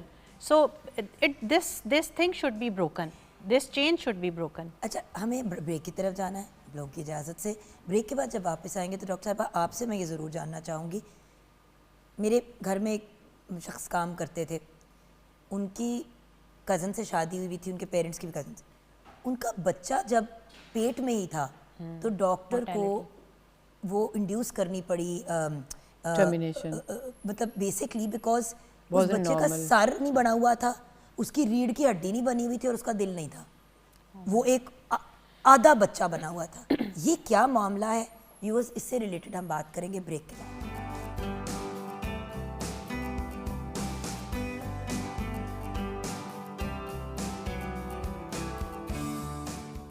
Welcome back from the break viewers. Professor doctor Huma Arshad Cheema हमारे साथ हैं एंड डॉक्टर बिस्मा एजाज. हम बात कर रहे हैं आसान अल्फाज में कज़न मैरिजेस पे. डॉक्टर साहिबा आपके पास आना चाहूँगी. ब्रेक से पहले मैंने बात की कि मेरे घर में जो एक शख्स काम करते थे उनका बच्चा पूरा बना ही नहीं हुआ था. मुझे डॉक्टर ने बुलाया, उन्होंने कहा इन्हें समझाएं कि ये बच्चा अब एक पैरासाइट की तरह माँ बीमार से बीमार होती जा रही थी. उनकी वॉमिटिंग नहीं रुक रही थी, उनके कोई 15 पाउंड वज़न कम हो गया, मतलब she was very sick and the doctor said कि ये प्रेगनेंसी टर्मिनेट करनी पड़ेगी वरना ये खातून फौत हो जाएगी. वो ढीठ. सो द पॉइंट इज ये क्या है, ये क्यों होता है कि बच्चा ही नहीं पूरा बना? ओके, सो इसकी बड़ी कॉमन वजह एक जो है, it's problems which happen due to the health of the mother. So अगर सर नहीं बना, बैक की हड्डी नहीं बनी, it's less to do with parents being carriers of a disease. It's more to do with आपकी folate कम है, उसकी B12 कम है, particularly folic acid कम है, आपने unnecessary दवाइयाँ ली हैं in the first 12 weeks, किसी मदर को नहीं लेनी चाहिए. लेकिन आपकी nutritional deficiencies and various unnecessary drugs may be the reason. Very rarely ये होता है कि अगर मदर का egg quality अच्छी नहीं है या embryo defective बन गया, which happens, मगर majority of these times they not कि ये बच्चा जो है वो माँ बाप किसी जेनेटिक डिजीज़ के कैरियर हैं, it happens in the pregnancy. So these children obviously have to be terminated. लेकिन इसके लिए बड़ा ज़रूरी है कि बड़े अच्छे स्कैन्स हों जो कि अक्सर मदर्स नहीं करा रही होती ऑन टाइम. सो आपका 12 वीक्स का स्कैन, आपका 15 वीक्स और दैन 20 वीक्स. 20 वीक्स को मदर को ज़रूर एक अच्छे एनामली स्कैन के लिए जाना चाहिए. बिकॉज वी सी चिल्ड्रन जो गाँव से आते हैं और बच्चा पैदा होता है और उसकी दोनों टांगें, दोनों बाजू नहीं है, which we call phocomelia जो है, और बच्चे का सिर्फ धड़ है और सर है. And why was he missed at the scan, पता लगता है या तो स्कैन हुआ नहीं या किसी ने बस छोटे से ने कर दिया. So this is, but sometimes rarely you might have reasons इसमें हड्डियाँ नहीं बनती जो माँ बाप कैरियर हैं अगर किसी बीमारी के. उसमें हड्डियाँ बहुत गलत बनती हैं या छोटी बनती हैं या प्रोपोर्शनेट नहीं बनती या ब्रेन के अंदर पानी बहुत है और एनामलीज हैं. ये चेक टेस्ट तो आपको पता है हर वक्त औरत के ही हो रहे होते हैं. पहले ये जो एक बात कि मतलब बच्चा बार बार बेटियां क्यों पैदा हो रही हैं, अव्वल तो बेटी हो बेटा हो जो भी अल्लाह ताला ने अगर आपको साहिब औलाद किया तो आप अल्लाह का शुक्र अदा करें. I am not even go to get into रहमत एंड दिस एंड दैट, हम सबको पता है ये बड़ी बेसिक चीज़ें हैं. उसके साथ फिर अगर बच्चा बार बार एक जेंडर का, सर्टन जेंडर का बच्चा हो रहा है तो औरत को चेक कराई जा रहे, बच्चा नहीं हो रहा औरत को चेक कराई जा रहे, जेनेटिक बीमारी है औरत को चेक कराई जा रहे. तो मैम ये भी क्लियर कर दे, क्या जेनेटिक डिजीजेस भी क्या सिर्फ खवातीन से आती हैं? Not at all. 95% प्लस जो बीमारियां हैं वो दोनों पेरेंट्स कैरियर होते हैं. और अगर कजन्स हो तो वो ज़्यादा बढ़ जाती हैं. कजन्स हो तो ज़्यादा. सी, आप किसी भी डिज़ीज़ के लिए आपको उसी डिज़ीज़ का पेयर कैरियर चाहिए अपने पार्टनर में. द चांसेस कि वो उस बीमारी का पेयर आपको पार्टनर में मिल रहा है इज़ मोर लाइकली अगर वो कज़न है या रिश्तेदार है, बिकॉज आपका जेनेटिक मटीरियल सिमिलर है. सो 95% बीमारियां दोनों कैरी करते हैं और इसमें माँ का कोई कसूर नहीं होता. I also have tragic examples where father ने मदर को डिवोर्स दिया बिकॉज उसकी जेनेटिक बीमारी थी बच्चे में और जाके दूसरी कज़न से या दूसरी और फिर सेम बीमारी लेके आ गया. And one time both were sitting in my clinic outside. It was so sad. माँ, डिवोर्स माँ अपने बच्चे को लेके बैठी है जो बीमार था और वो दूसरी बीवी जो कज़न थी उसके साथ भी वही बीमारी लेके आया हुआ था. इवन दो हमने काउंसिल किया था कि दोनों पेरेंट्स कैरियर्स होते हैं. सो फादर ने समझा मैं तो ठीक हूँ, मैं जाके किसी और से शादी कर लूँ. So that's a very silly thing to do. सही। अब बिस्मा जी, अगेन इन चीज़ों के कुछ साइकोलॉजिकल इफ़ेक्ट्स भी होते हैं। अच्छा जुगन, अभी डॉक्टर साहिबा ने बड़े अच्छे तरीके से एक्सप्लेन किया कि ये प्रीनेटल पीरियड में, यानी जब माँ के वूम में है बच्चा और पैदाइश से पहले उसकी बहुत सी फ़िज़िकल डिजीज़ या उसकी जो अंडर ग्रोथ है वो आइडेंटिफाई की जा सकती है स्कैन से, लेकिन साइकोलॉजिकल प्रॉब्लम्स जो हैं जो बच्चा वो कैरी कर रहा होगा वो आइडेंटिफाई नहीं की जा सकती। जैसे लर्निंग डिसेबिलिटी बच्चे के पैदा होने के बाद पता चलती कि वो कैरी करके आया। साइकोलॉजिकल ADHD हैं, ADHD bipolar है, बच्चा पैदा होगा तो पता चलेगा। उसमें डिप्रेशन या एंग्जाइटी या बाकी साइकोलॉजिकल प्रॉब्लम्स जो उनकी प्रेवलेंस रेट कितना है वो पैदाइश के बाद पता चलेगा। तो ये वो प्रॉब्लम है जो कि आइडेंटिफाई तब होगी जब बच्चा पैदा होगा, और उस वक्त आप अनफॉर्चुनेटली कोई सीरियस स्टेप्स तो उठा नहीं सकते हैं। तो वो एक चैलेंज जो है माँ बाप को वो लाइफ लॉन्ग लेके चलना पड़ता है। उस बच्चे को लेके चलना, उसको पालना, उसकी प्रॉब्लम के साथ मोर डील देन करना। 10% हमारी आवाम में, अगर 100 लोग हैं हमारी आवाम में, तो 10 उसमें से किसी ना किसी तरीके से डिफरेंटली एबल्ड हैं, और उसकी एक रीज़न कज़न मैरिजेस भी है। Yeah, rate is एंड जो प्रीनेटल केयर नहीं है। last year the rate quoted is 17%. 17%, लो जी व्यूअर्स, 17%। और अफसोस के साथ हमारे फिर ऐसे बच्चों के लिए ना तो अपॉर्चुनिटीज़ क्रिएट की जाती हैं, ना उनके पास अच्छे स्कूलिंग सिस्टम्स होते हैं, और इवेंचुअली फिर इनकी जो क्वालिटी ऑफ लाइफ होती है काफ़ी कॉम्प्रोमाइज कॉम्प्रोमाइज्ड होती है। अच्छा मैम, करें क्या? सवाल अल्टीमेटली तो बात ये ना, what do we do? What do we do? उसके साथ एक और चीज़ मैं जानना चाहूँगी मैम, ऐसे भी तो केसेस होते हैं कि बार बार प्रेगनेंसी हो रही है और वो प्रेगनेंसी मतलब बच्चा नहीं हो रहा, मतलब बच्चे की डेथ हो जाती है, मिसकैरेज हो जाती है, 3 दफ़ा भी तो ऐसे होता है कुछ केसेस में। ये भी प्लीज़ गाइड कर दीजिएगा। आई थिंक दोनों चीज़ें अहम हैं। एक तो खैर अप टू 3 मिसकैरेजेस को हम शायद इतना इन्वेस्टिगेट नहीं करते, more than that we would start investigating. उससे ज़्यादा दुख वाली होती है कि व्हेन दे एक्चुअली उनका बेबी होता है और कुछ महीनों में, कुछ दिनों में या कुछ वीक्स के बाद किसी बीमारी से फौत हो जाता है, विच इज़ हाईली लाइकली कि ये मरूसी बीमारी थी, और मोस्ट ऑफ द टाइम एक अल्लाह की मर्ज़ी समझ के उसको दफना दिया जाता है, then they go for another baby. थोड़ा जब बुखार हुआ सी, हाँ, तो फिर बच्चा चल- नीला हो गया, तो फिर तो नीला हो गया, साह नहीं आया, उन्हें झटके लगे, डॉक्टर साहब वो तो बिल्कुल मौन कर रहा था, और सो हर बच्चे को वो सेरेब्रल पॉलिसी CP का लेबल लग जाता है, और ये एक रिडिकुलस सा लेबल है, वो दूसरे में तो कभी भी ना लगाओ कि अगर दूसरा बच्चा भी वैसे है। सो आई गेट चिल्ड्रन, जो फैमिलीज जिनके 4-4, 3-3 बच्चे फौत हो गए होते हैं, उसके बाद स्टिल वो अल्लाह की मर्ज़ी what we can do is, अगर आपका एक बच्चा इस तरह है तो अगर तो वो फौत नहीं हुआ तो ब्रिंग देम टू अस, हम उनको टेस्ट करें, एंड देन हम हर दफ़ा आपकी प्रेगनेंसी में हेल्प कर सकते हैं देन, सो दैट दोबारा, क्योंकि अगर आप दोनों कैरियर हो तो हर दफ़ा 25% चांस है बीमारी का, और ये चांस हर दफ़ा आप लेते हो, आपको नहीं पता अल्लाह ने आपको 75% वाले तराजू में डालना है, 25 तो अल्लाह की मर्ज़ी है, but we can check early pregnancy before at 12 weeks हम उनको चेक करते हैं। मुफ्ती जो है उसका भी फतवा यहाँ पे है, और सऊदी अरब में भी है कि आप 16 वीक से पहले अगर एक लाइलाज बीमारी है तो you can think of termination, अगर फैमिली चाहती है तो।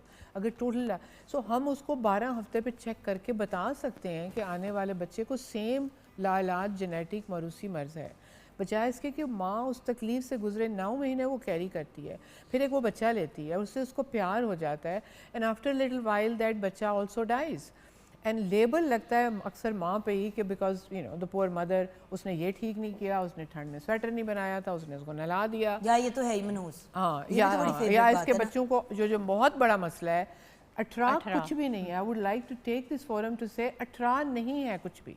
हर पाकिस्तानी फैमिली अगर उनके बच्चे मरते हैं तो लेबल लग जाता है कि इसके बच्चों को 18 है। 18 क्या? 18 when I came from US and I started working here, मुझे इस लफ्ज़ का नहीं पता था। 18 वो समझते हैं कि जिसका बच्चा ग्रो नहीं करता और फौत हो जाता है, उस माँ में कोई प्रॉब्लम है और उसका साया भी किसी औरत पे नहीं पड़ना चाहिए जो प्रेग्नेंट हो, क्योंकि उसके तो सब बच्चे कमज़ोर होके मर जाते हैं। 18 है।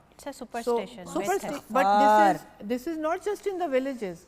I get middle class and educated class saying इसके बच्चों को 18 है। मैम, मैं जब डिवोर्स थी, मेरे Hamza I was a single mom, मेरी फैमिली में किसी की शादी हो रही थी, मेहंदी पे सब मेहंदी लगा रहे थे हाथ पे जाके, तो मैं आगे बढ़ी तो मुझे दोनों बाजुओं से उसकी एक तरफ से अम्मी ने और एक तरफ उस बच्ची की खाला ने पकड़ा और कहा तुम मत लगाना, तुम्हारी डिवोर्स हुई भी है। This is ridiculous. वो दिन है, आज का दिन है, मैंने कभी किसी के हाथ पे मेहंदी नहीं लगाई। जरूर लगाओ, जबरदस्ती लगाओ। अब I mean the To show point them. Is Yeah. खुद ही कहा कि जाओ लोगों ने, मैंने कहा अच्छा ओके, अब तो मुझे चीज़ें आती नहीं है टू बी वेरी ऑनेस्ट। सो मैं गई आगे लगाने के लिए, तो लगा एक तरफ से एक ऐसे कि जैसे पता नहीं मैं उसके ऊपर तेजाब फेंकने लगी हूँ। Superstitions which have nothing to do with our deen or anything, this is I don't know what it is, लेकिन ये चीज़ औरतें सफ़र करती हैं और उनका टेस्ट नहीं होता उस बच्चे का, और अगर आपका बच्चा फौत हो गया बेचारी किसी का, तो हम दोनों मियाँ बीवी को कैरियर टेस्टिंग ऑफर कर सकते हैं। So we want to make sure कि वो दोबारा इस दुख से ना गुजरे। We do it all the time. उसके बाद हम उनकी प्रेगनेंसीज चेक करते हैं, and we make sure, and then there is option of things which we call PGD, जो हम पहले से मेक श्योर करते हैं कि डिजीज़ फ्री एम्ब्रियो हो और हम इम्प्लांट करें। Now multiple places in Pakistan are doing it. So anybody in the अगर किसी औरत को जो भी ये प्रोग्राम देख रही है and they have more than 3 kids or 2 kids or 1 kid who have died out of a suspected genetic disease, उनके लिए ये सारी ऑप्शंस हैं। इस दुख से मत गुजरो कि थिंकिंग कि मेरी में कोई प्रॉब्लम है, या अपनी बीवियाँ ना छोड़ो थिंकिंग कि उनमें कोई प्रॉब्लम है। बिकॉज अगर आपने ये कर ही लिया हुआ है कि कज़न मैरिजेस की वजह से आगे से बीमारी है, तो we can do something for them. वही वाली बात है ना व्यूअर्स, हाँ वो जिस तरह रोज़ी रोटी भी कमाने के लिए निकलना पड़ता है, घर पे बैठ के आपके ऊपर बरसात नहीं होती खाने पीने रोज़ी रोटी की, उसी तरह अगर कोई मसला है उसका तो हल ढूंढो। मतलब क्वालिफाइड डॉक्टर्स हैं जिन्होंने सारी ज़िंदगी डेडिकेट कर दी है इस काम को। सो आप मदद लें, आगे से अल्लाह आपके लिए, अल्लाह ये इन डॉक्टर्स को वसीला ही बनाता है ना आपके लिए आसानी पैदा करने के लिए। मैंने हमेशा इस प्रोग्राम पे आप लोगों के साथ व्यूअर्स एक ही बात की है कि मेरा ये यकीन है कि अल्लाह मियाँ ने अगर दुनिया में कोई फरिश्ते भेजे हैं तो वो डॉक्टर्स हैं। वो अपनी सारी ज़िंदगी कमिट कर देते हैं, डेडिकेट कर देते हैं हमारे लिए आसानियाँ पैदा करने के लिए। लेकिन घोड़े को पानी तक ले जा सकते, ज़बरदस्ती पानी नहीं पिला सकते। अब डॉक्टर साहिबा यहाँ पे हैं, हज़ारों लोग हैं जो परेशान हैं, आप करें रब्ता। आपको पता है चिल्ड्रंस हॉस्पिटल में डॉक्टर साहिबा हैं, और इन्हीं की तरह और भी लोग हैं जो ये काम करें। राइट पर्सन के पास जाएं। आप हकीम के पास जाके कोई दवाई नुस्खा ले आते हैं और कहते हैं इससे मसला हल हो जाएगा। बात यह कि रिस्क क्यों लें? ये तो नहीं है कि आप कोई पैसों की या किसी गैर ज़रूरी चीज़ की रिस्क ले रहे हैं, ये तो आप एक इंसान की जान के साथ रिस्क ले रहे हैं, अपनी भी और आगे से जो बच्चा पैदा होने वाला है उसकी भी। तो दकियानुसी चीज़ों से बाहर निकले और पॉजिटिविटी की तरफ जाएं, ताकि कोई आसानी पैदा करे किसी के लिए। और सोचने की बात है, मुझे खुद बताएं डॉक्टर बिस्मा, जब हम किसी को जाके कहते हैं हाय इसके ऊपर तो कोई साया है, उस बेचारी का दिमाग ख़राब कर देते हैं। आप उसके लिए आसानी तो नहीं पैदा कर ले, अगर उसके घर जाके उसको हाया ही करनी है तो ना जाओ भाई। सही कह रही हैं। मोटिवेट नहीं कर सकते तो एटलीस्ट डिप्रेशन में तो ना डालो। जी ma'am. This is also kind of an abuse जो हमारे माशरे की ख़वातीन जो है ना वो फेस करती हैं। आपने कभी सुना है किसी मर्द को जाके कहा हो, या किसी मर्द के बारे में कहा हो इसके ऊपर साया है?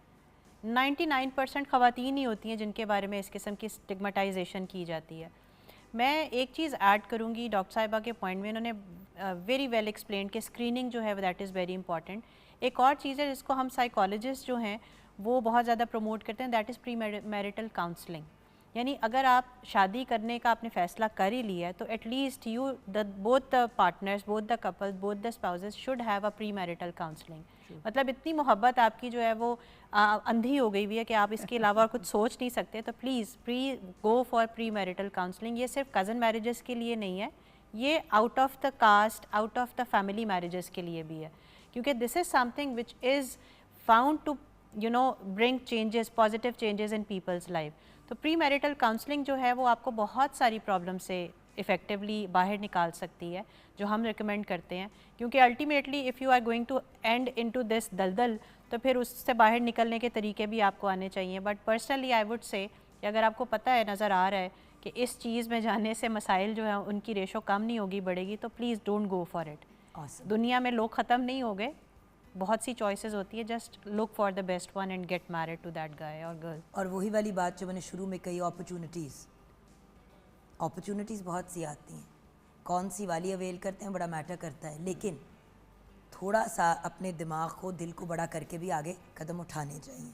फाइनली डॉक्टर माँ, बीइंग आसिनिया, प्लीज़ आप पैगाम क्या देना चाहेंगी इस मुल्क की ख़वातीन और मर्द हजरात को, क्योंकि बंदे अपने आप को बड़े आराम से इसमें से निकाल लेते हैं, जबकि 90% उधर से ही मसला आता है। सॉरी गलत कह रही हूँ, 50-50 होता है चांस, बट 90% उन केसेस में मर्दों में ही प्रॉब्लम होती है जहाँ पे मर्द चेक नहीं करा रहा होता। और अक्सर डॉक्टर साहब पता होता है कि हमारे ख़ानदान में ये मसला है, मानते नहीं हैं सिर्फ इसलिए कि हमारी इज्जत, ओ भाई इज्जत के पीछे उस बेचारी बच्ची और उसके अंदर जो उसकी कोख में जो बच्चे पल रहे हैं, जो दुनिया में ही नहीं आ पा रहे, उनको तो बर्बाद ना करो। डॉक्टर साहब आपकी बात पे हम ये सेगमेंट कंक्लूड करेंगे। Thank you Jugan, it's been wonderful. वैसे यू योरसेल्फ तुम बहुत इनलाइटेंड बंदा हो एंड इट्स गुड कि आपके जैसे बंदे के साथ इंसान बात कर रहा है। But for all the women out there, I would like to say one thing. Number one, अगर आप मैरिड हो ऑलरेडी और आप किसी दुख से गुज़र रहे हो, कि आपके किसी बच्चे को आपको लगता है बीमारी है या बीमारी से डेथ हो गई थी, तो हम आपको टेस्ट कर सकते हैं, या उस बच्चा अगर वो हयात है उसको टेस्ट कर सकते हैं, आपकी हेल्प कर सकते हैं। और बहुत सी जेनेटिक बीमारियां ऐसी हैं जिनकी सॉल्यूशंस आ गई हुई हैं या आ रही हैं, हम उसमें भी आपको गाइड कर सकते हैं। हम चिल्ड्रन हॉस्पिटल में 16 अरब की दवाई मंगाते हैं आउटसाइड डोनेशन से, टू हेल्प दीज किड्स जिनके लिए दवाइयाँ आ गई हैं दुनिया में। सो ये घर बैठ के मत सोचो कि ट्रीटेबल नहीं है। और अगर कोई डेथ होगी है किसी की, तो उसके लिए भी हम आपकी कैरियर टेस्टिंग कर सकते हैं। और अगर आप प्लान कर रहे हो शादी का, पहले तो बेटर आई वुड से कि आप थिंक कि बाहर शादी करने का, अगर आपकी फैमिली में बहुत शादियाँ हुई हैं, लेकिन अगर आप करना ही चाहते हो फैमिली में और आप ज़रूरी है, तो मेक श्योर अगर कि आपकी फैमिली में कोई डिज़ीज़ अगर है या नहीं भी है, आप डॉक्टर से डिस्कस ज़रूर कर लो कि पॉसिबिलिटीज़ किन बीमारियों की हो सकती हैं। दूसरा चीज़ ये है कि ये भी कंसिडर पेरेंट्स करें कि जब वो बच्चों की बाहर शादियां करते हैं, तो नेक्स्ट ये साइंटिफिक फैक्ट है, ये मैं नहीं कह रही, बच्चों के लंबे होने का, हाइट अच्छी होने का, ग्रोथ अच्छी होने का, मेंटल एबिलिटी ज़्यादा होने की ज़्यादा चांस है जब आपकी जीन पूल बाहर से मिक्स होता है। जब आप कज़न मैरिजेस करते हो तो आपके कद, आपकी ग्रोथ, आपकी मेंटल और खूबसूरती ये कम होती है। ये भी साइंस कहती है, मैं नहीं कह रही। सो इन सारी चीज़ों को मद्देनज़र रखते हुए फ़ैसला करें। हम आपको रोक नहीं रहे, पर हम कह रहे हैं कि आप ज़रूर हम एक डिस्कशन ज़रूर कर लो आपस में, और अगर कोई डिज़ीज़ है तो हम टेस्ट कर लेंगे। Thank you so much doctor साहिबा, thank you so much Bisma. इंशाल्लाह आपको हम तंग करते रहेंगे, क्योंकि मेरे जहन में 4 और टॉपिक्स आ गए हैं जो हमारी इसी चीज़ से रिलेटेड हैं, तो आपको हम तंग करते रहेंगे। आपके साथ जो बैठी है उसको तो परमानेंटली मैंने तंग किया, वो अटैच हुई हूँ like a leech. It's your forum is good to reach out to people. Ma'am देखिए, you are very enlightened yourself, which I have. नाच गाने के लिए नहीं होना चाहिए। True. सुबह के वक्त अगर कोई अक्ल तमीज़ की बात कर लें और कुछ ज़िंदगी में सीख लें, जैसे कि अब हम यहाँ पे ये सेगमेंट क्लोज करेंगे, तो इसके बाद हम ज़ैनब गोंदल से डिस्कस करेंगे कि वो कौन सी चीज़ें हैं जो हमारी सेहत को नुकसान पहुँचाती है, सफ़ेद चीज़ें, जिनमें ऑफ कोर्स चीनी is the top of the list.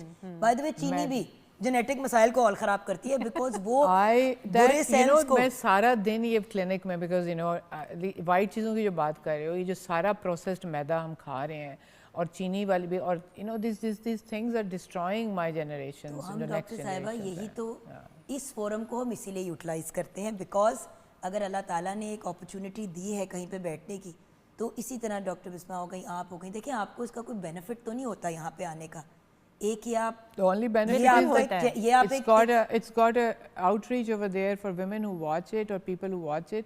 अगर 10% भी अंदर से कोई बेनिफिट निकलता है तो this is enormous benefit. इसीलिए तो एक काविश और एक डिज़ायर हुई कि लोगों के भले का काम क्यों ना करें। नाच गाने भी कर सकते हैं, वो भी ज़रूरी है, व्यूअर्स वो भी करें, वो भी करते हैं every now and then entertainment, लेकिन अगर वो एंटरटेनमेंट में थोड़ी सी इंफॉर्मेशन भी पॉजिटिव हमें दे दें तो बुराई तो कोई नहीं है। खैर, यहाँ पे इस सेगमेंट को कंक्लूड करेंगे।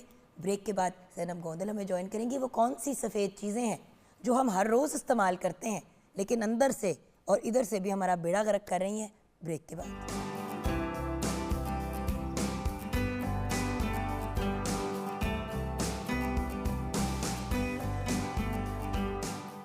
Welcome back from the break viewers. अब हम बात करेंगे खाने पीने की, लेकिन जैसे कि आप जानते हैं, जिनकी हम अभी ब्रेक से पहले बात कर रहे थे, उन्होंने आके कोई अच्छी बात तो करनी नहीं है, तो उनकी तरफ अभी हम मुतवज्जो नहीं होंगे। मज़े मज़े की सुरीली हांडियाँ बनी हुई है किचन में, ज़रा उधर हम मुतवज्जो हो जाते हैं, फिर अपनी बेइज्जती भी करा लेंगे। हाँ जी जी, तवा कबाब जो है वो तैयार हैं और इसके लिए मैं एक ज़रूरी टिप आपको देना चाहूँगी, बल्कि हर बारबेक्यू के बारे में। उसमें ये कि जैसे ही ये बने तो आपने इनको सर्व कर देना, क्योंकि जितने जूसेस जो हैं वो एक्सट्रैक्ट होते हैं, तो जब वो ड्राई हो जाते हैं तो कबाब आपका हार्ड हो जाता है। तो इसीलिए जैसे ही ये तैयार हो तो इसको फ़ौरन आप सर्व कर दें। इसको रखना या दोबारा गर्म नहीं करना आपने। जैसे कि एक दफ़ा घर बारबेक्यू आया तो मैंने ना वो उसको उठाया चिकन बोटी को, मैंने कहा लुसड़ सी क्यों गई है। अक्सर लुसड़ना क्या होता है, मैंने कहा जो उसका हाल होता है उसको लुसड़ना ही कह सकते हैं, अजीब नहीं सी हो जाती है। सो अगर चीज़ बना रहे हैं जैसे कि पैन एशियन खाने को हमेशा फ्रेश सर्व करना चाहिए। निहारी पाए आप सुबह बना लें, अगले दिन भी खा लें, इट्स फाइन। उनका तो हम ये कहते हैं कि वो जितना मतलब उनका कुकिंग टाइम जो है वो बढ़ता है दोबारा, वो और ज़्यादा उनका फ्लेवर इन्हांस हो जाता है। बिल्कुल, thank you so much Tayyaba ji, bless you. यहाँ पे अब बढ़ते हैं उस खातून की तरफ जो हमेशा हमारी तबीयत ख़राब करके ही जाती है। हमारी लाडली, हमारी प्यारी ज़ैनब गोंदल हमारे साथ हैं। अब लाड प्यार की वजह से नहीं बुलाया तो इसलिए क्योंकि न्यूट्रिशनिस्ट हैं, डाइटिशियन हैं, फूड टेक्नोलॉजिस्ट हैं। क्या हाल है ज़ैनब आपके? बिल्कुल ठीक ठाक। पता नहीं तुमसे तो प्यार से भी बात करने को अब दिल नहीं चाहता, हर चीज़ रोक देती हो। हर वो खाने की चीज़ कहती हो खा लो जो बोरिंग होती है, जो मज़े की होती है कैंसिल कर देती हो। अब आज वो क्या 3 सफ़ेद चीज़ें हैं जो सेहत के लिए बुरी हैं? यस, बताएं। सबसे पहले तो सेहत हमारी जो है वो बहुत ज़्यादा अगर हम देखें तो अफेक्टेड चल रही है। जो बीमारियां आज हम सफ़र कर रहे हैं वो चंद साल पहले वैसी नहीं थी। तो इसका मतलब है प्रॉब्लम हमारी डाइट में ही है, जो हम डेली बेसिस पे खा पी रहे हैं उसी में ही है। तो मैंने सोचा कि बजाय हम बड़ी बड़ी चीज़ों पे बात करें, आज हम उन छोटी छोटी चीज़ों पे बात करेंगे जो रेगुलर बेसिस पे हम यूज़ करते हैं और हमने जो है ना उसको अपनी डाइट में ऐड ऑन किया और उसके बगैर ज़िंदगी नामुकम्मल सी है, जिसमें चीनी, नमक और मैदा इंक्लूडेड है। अब अगर चीनी की बात हम कर रहे हैं तो ऐसी कोई हमारी डाइट नहीं चलती घरों में जिसमें चीनी का इस्तेमाल ना हो रहा हो। नमक की बात करें तो कोई खाना मुकम्मल नहीं होता नमक के बगैर। और मैदा, हमारी जितनी बेकरी आइटम्स हैं, इवन घर पे भी जितनी मज़े की चीज़ें हम खा रहे होते हैं, बना रहे होते हैं, उनमें मैदे का इस्तेमाल हो रहा होता है। लेकिन हमारे लिए अनफॉर्चुनेटली ये तीनों ही चीज़ें जो हैं वो बहुत नुकसानदेह हैं। तो नुकसानदेह चीज़ों की शुरुआत आप ही बता दें, किससे करूं? नमक से करूं, चीनी से करूं या मैदे से करूं? मतलब हम खुश ना रहें। सबसे पहले इसने कहना सफ़ेद चीज़ों में सबसे बुरी चीज़ है जुगन। दूसरी है ज़ैनब गोंदल। हाँ, ये अच्छा कॉम्बिनेशन है वैसे। और तीसरा मेरा मियाँ। तीनों बुरी बुरी सफ़ेद चीज़ें। अच्छा नहीं, ऑन ए सीरियस नोट, देखो हम बड़ी दफ़ा शो पे बात कर चुके हैं। सफ़ेद आटा जिसको हम मैदा भी कहते हैं जी। एक तो अब खैर सफ़ेद आटा भी आ गया ना, जिससे हम रोटी बनाते हैं, और एक मैदा। तो बेसिकली मैदा, चीनी, क्योंकि चीनी को वाइट पॉइजन कहा जाता है। अभी ब्रेक से पहले भी डॉक्टर साहिबा यही कह के गई हैं कि सफ़ेद मतलब चीनी जहर है बेसिकली। बिल्कुल। और कैंसर के जो पेशेंट्स का इलाज हो रहा था तो सबसे पहले ये कहा जाता है इनकी चीनी रोकें, फ़ौरन ये सारी सफ़ेद चीज़ें रोकें। और तीसरी चीज़ है नमक। अब अगर तो आपका ब्लड प्रेशर लो है तो चले नमक आपको हेल्प करता है, लेकिन मेरा for example blood pressure low है, ज़्यादातर लो रहता है, 190 टॉप का और नीचे वाला 55-60 टाइप पे रहता है, 70 पे भी कभी चला जाता है। सो मेरे जैसा बंदा नमक ले सकता है, बट हमारे मुल्क में ज़्यादातर ब्लड प्रेशर हाई होने का प्रॉब्लम है। हार्ट डिजीजेज हैं बहुत ज़्यादा, और वैसे भी ज़्यादा नमक अगर आपका नॉर्मल ब्लड प्रेशर भी हो तो बहुत अनहेल्दी चीज़ है, राइट? यस, बिल्कुल। चीनी से अगर हम बात शुरू करें तो सबसे पहले एक छोटा सा मैकेनिज्म है, उससे मैं चीज़ों को बता के एक्सप्लेन करना चाहूँगी, और आजकल जो बीमारियां हैं लोग उससे ख़ुद को रिलेट कर पाएंगे कि हाँ वाकई ही ये प्रॉब्लम्स हमें हो रहे हैं। सबसे पहली चीज़, जब आप चीनी खाते हो, आप कोई भी खाना खा रहे हो, आपके खाना करता क्या है, वो आपने स्वॉलो किया, वो आपके स्टमक में गया, आपका स्टमक जाते ही कुछ एसिड्स प्रोड्यूस करता है जो उस खाने को डाइजेस्ट करने में HCl जो है वो हेल्प कर रहा होता है। अब होता ये है कि जितने भी न्यूट्रिएंट्स होते हैं वो सारे के सारे डिवाइड हो जाते हैं। जितनी चीनी होती है वो होती क्या है, वो हमारे सारे ऑर्गन्स के पास जाती है, लिवर के पास जाएगी, हमारी किडनीज़ के पास जाएगी, हमारे जो है वो टोटल मसल्स के पास जाएगी। जितनी तो शुगर रिक्वायर्ड होगी उस मसल को काम करने के लिए, या लिवर को, किडनीज़ को, जिस भी हमारे ऑर्गन को ज़रूरत होगी, वो उतनी चीनी ले लेगा और एक्सेस शुगर जो होगी उसको वो डिनाइल फेज़ में डालेगा और आपके वो ब्लड स्ट्रीम में घूमना शुरू हो जाएगी। जैसे ही शुगर ब्लड स्ट्रीम में जाएगी वहाँ पे होगा ये कि आपकी इंसुलिन जो है, जो हमारी बॉडी का एक मैकेनिज्म है, जैसे ही शुगर आएगी इंसुलिन रिलीज़ होगी उसको नॉर्मलाइज करने के लिए। इंसुलिन आपकी रिलीज हुई और जाके उस ब्लड स्ट्रीम में से उस शुगर को कम कर देगी। अब आपने 2 घंटों बाद 3 घंटों बाद अगर दोबारा उस शुगर को कंज्यूम किया है तो फिर होगा ये कि ब्लड ऑलरेडी आपके जो ऑर्गन्स थे उन्होंने उस शुगर को पूरा कर लिया हुआ था।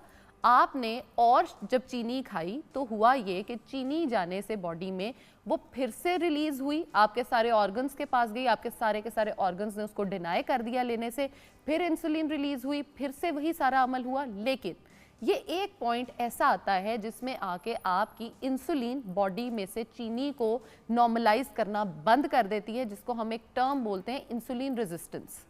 इंसुलिन रेजिस्टेंस बॉडी में होने का मकसद ये होता है कि आपकी जितनी शुगर आ रही है वो बजाय इसके कि यूटिलाइज हो, आपके ऑर्गन्स उसको अपनी काम करने में हेल्प करें, वो आपकी स्टोरेज मोड में जाई जाती है, जिसकी वजह से आपका फैट बॉडी में बढ़ना शुरू हो जाता है और आप मोटे होते चले जाते हो। आजकल ये टर्म बहुत यूज़ हो रही है इंसुलिन रेजिस्टेंस, तो उसका बेसिक कॉन्सेप्ट ये है, आपकी बॉडी अगर इंसुलिन रेजिस्टेंट हो रही है तो उसका एक सादा सा हल है, आप चीनी का इस्तेमाल करना अपनी खुराक में कम कर दें।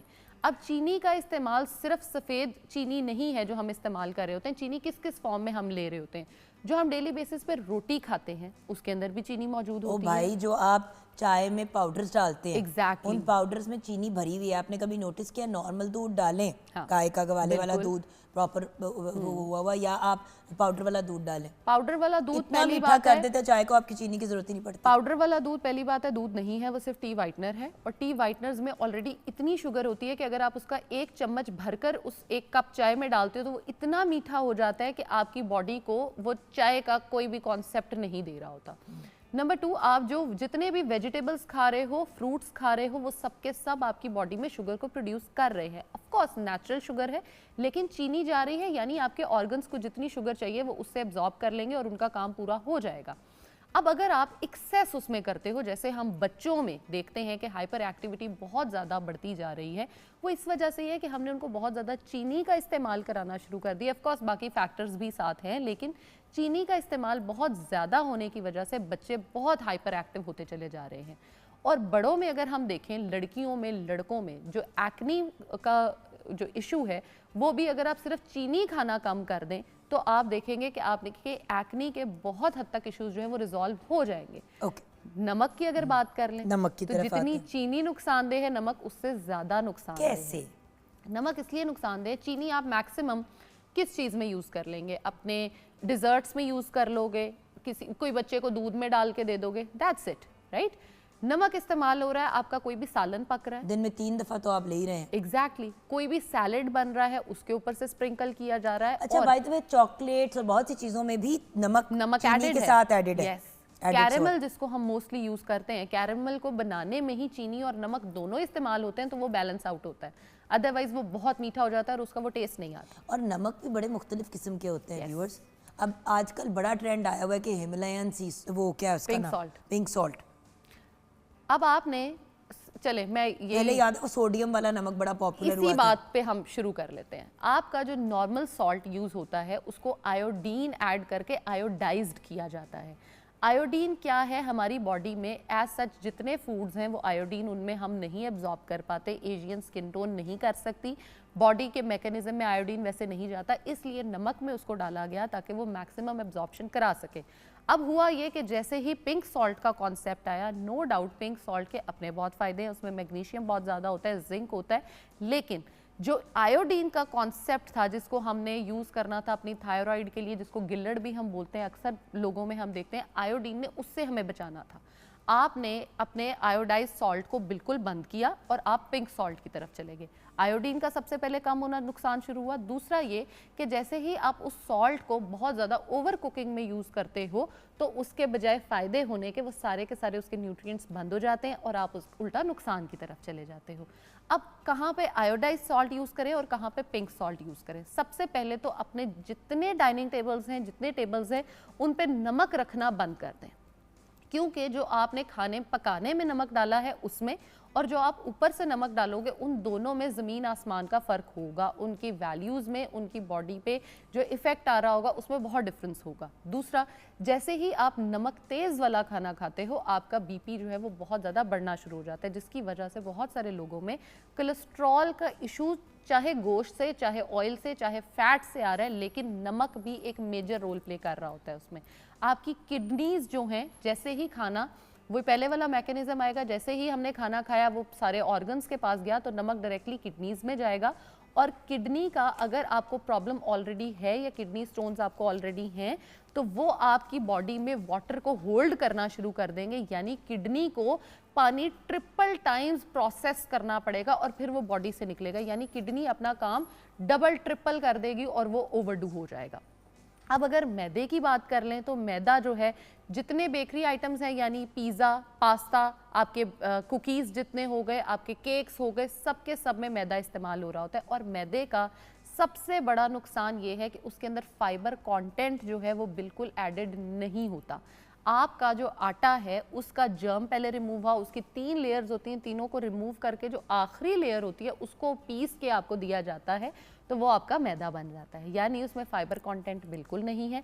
अगर आप कॉन्स्टिपेशन से बचना चाहते हैं, आप शुगर से बचना चाहते हैं, आप ब्लड प्रेशर जैसी बीमारियों से बचना चाहते हैं, तो आपको मैदे का इस्तेमाल कम से कम करना पड़ेगा। और मैदे का, जैसे हम सफ़ेद चीज़ों की बात कर रहे हैं, ऑफ कोर्स सफ़ेद चीज़ें सारी की सारी बुरी नहीं हैं, लेकिन अगर आपने वज़न कम करना है तो आपको मैदे का इस्तेमाल तो बिल्कुल बंद करना पड़ेगा।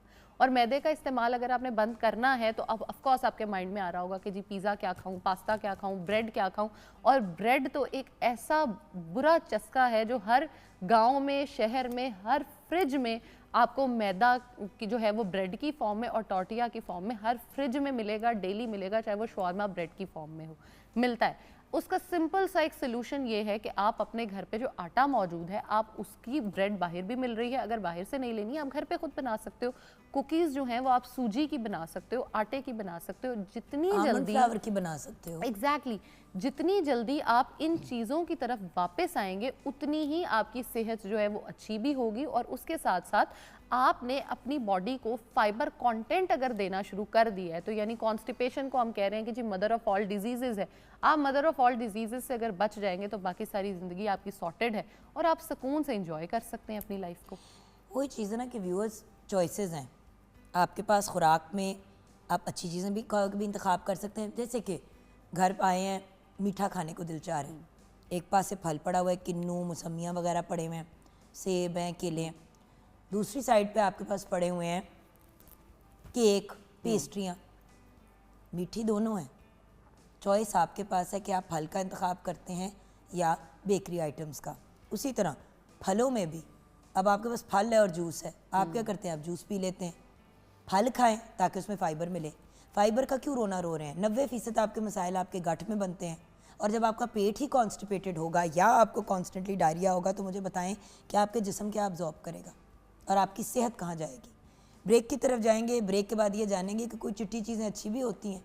ब्रेक के बाद ज़ैनब हमारे साथ शेयर करेंगे।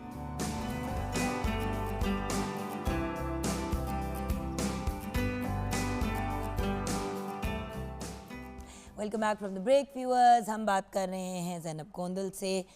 अभी हमने ब्रेक से पहले बात की कि चीनी, नमक और मैदा, ये 3 ऐसी चीज़ें हैं जो हमारी सेहत के लिए कोई ख़ास अच्छी नहीं है। थोड़ी बहुत इस्तेमाल करनी है तो कर लें। नमक जिसकी ज़रूरत है, लेकिन जब आप ओवरडू करेंगे तो वो प्रॉब्लम क्रिएट करेगी। चीनी भी अगर आप फ्रूट से लेते हैं और इन चीज़ों से लेते हैं जो हेल्दी चीज़ें हैं, it's not bad for you.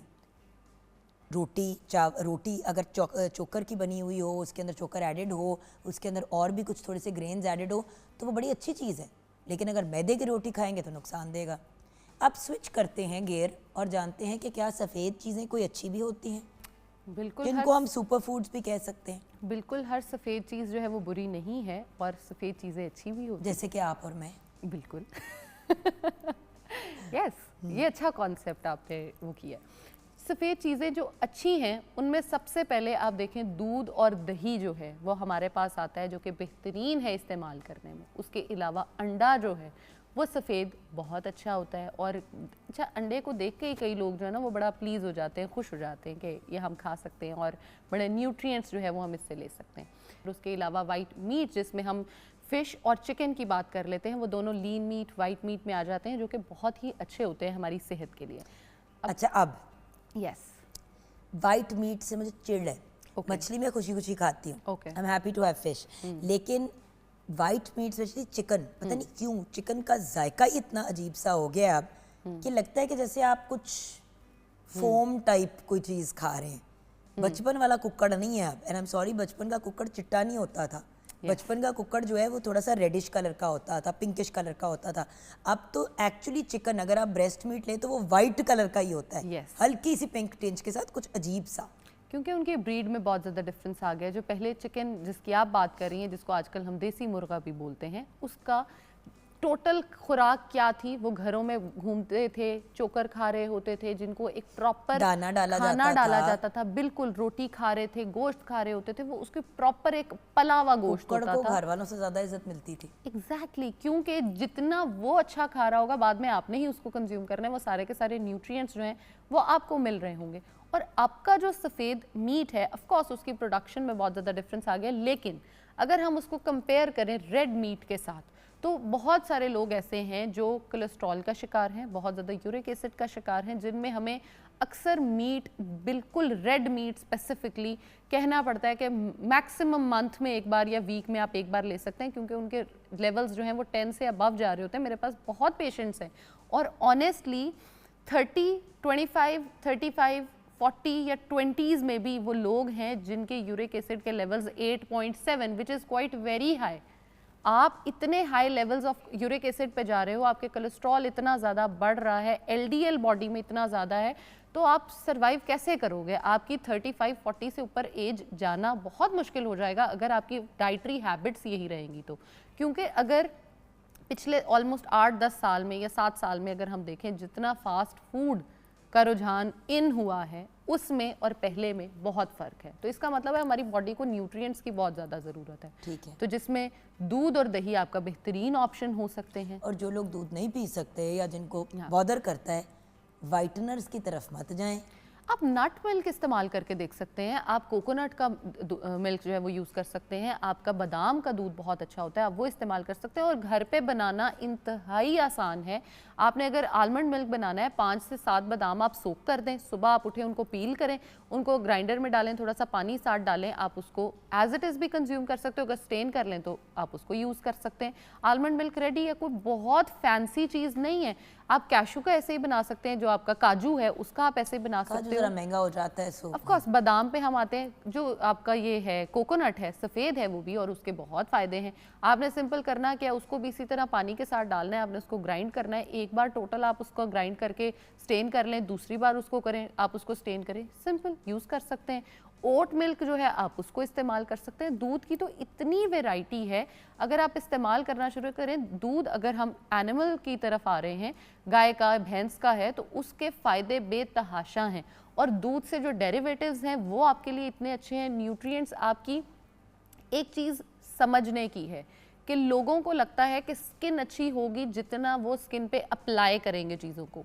Skin आपकी उतनी अच्छी होगी जितना आप अच्छा खाओगे। आप देखो ना, फॉर एग्जाम्पल अंडे यस, एक कंप्लीट ग़िज़ा है। बिल्कुल। आप 2 अंडे दिन में खा लें तो आपकी ऑलमोस्ट टोटल प्रोटीन रिक्वायरमेंट हो लेकिन जाती जुगन है। आपी, हमारे यहाँ लोग क्या करते हैं, एग वाइट खाना है, एग योक उन्होंने निकाल के साइड पे कर देना है। जिसमें विटामिन डी है, सारे न्यूट्रिएंट्स हैं, कोलेस्ट्रॉल अच्छा है। 99%, यस 99% आपका न्यूट्रिएंट जो है वो उसमें पैक्ड है। मैं तो सिंपल एक लोगों को समझाने के लिए बात करती हूँ कि हम जब हर चीज़ में बात करते हैं कि अल्लाह ताला ने ये किया है, अल्लाह ताला ने ये, तो अल्लाह ताला ने अंडे के अंदर एक पहले आउटर लेयर है जो सख्त शेल है, फिर उसके अंदर एक वाइट लेयर है, फिर आपका एग वाइट है, फिर एक लेयर है, उसमें योग को संभाल के रखा हुआ है और आप उसी योग को उठा के सबसे पहले साइड पे कर देते हैं।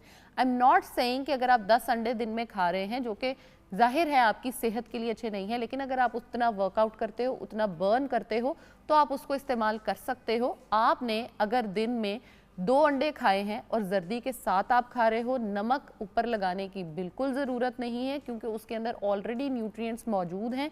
अच्छा, अंडे से बीपी हाई नहीं होता, जो नमक हम लगाते हैं उससे बीपी हाई होता है। ये भी एक बड़ा मिसकंसेप्शन है, बीपी लो और अंडा खिला दो नमक के साथ, अंडा खिलाएं, थोड़ा सा नमक ज़रूर लगाएं, बिल्कुल। But egg for example in itself अगर आप अपने आप को आदत डाल दे तो आपको नमक उस पर डालने की कभी ज़रूरत ही नहीं पड़ेगी, बिल्कुल। उसमें बतेरे हैं।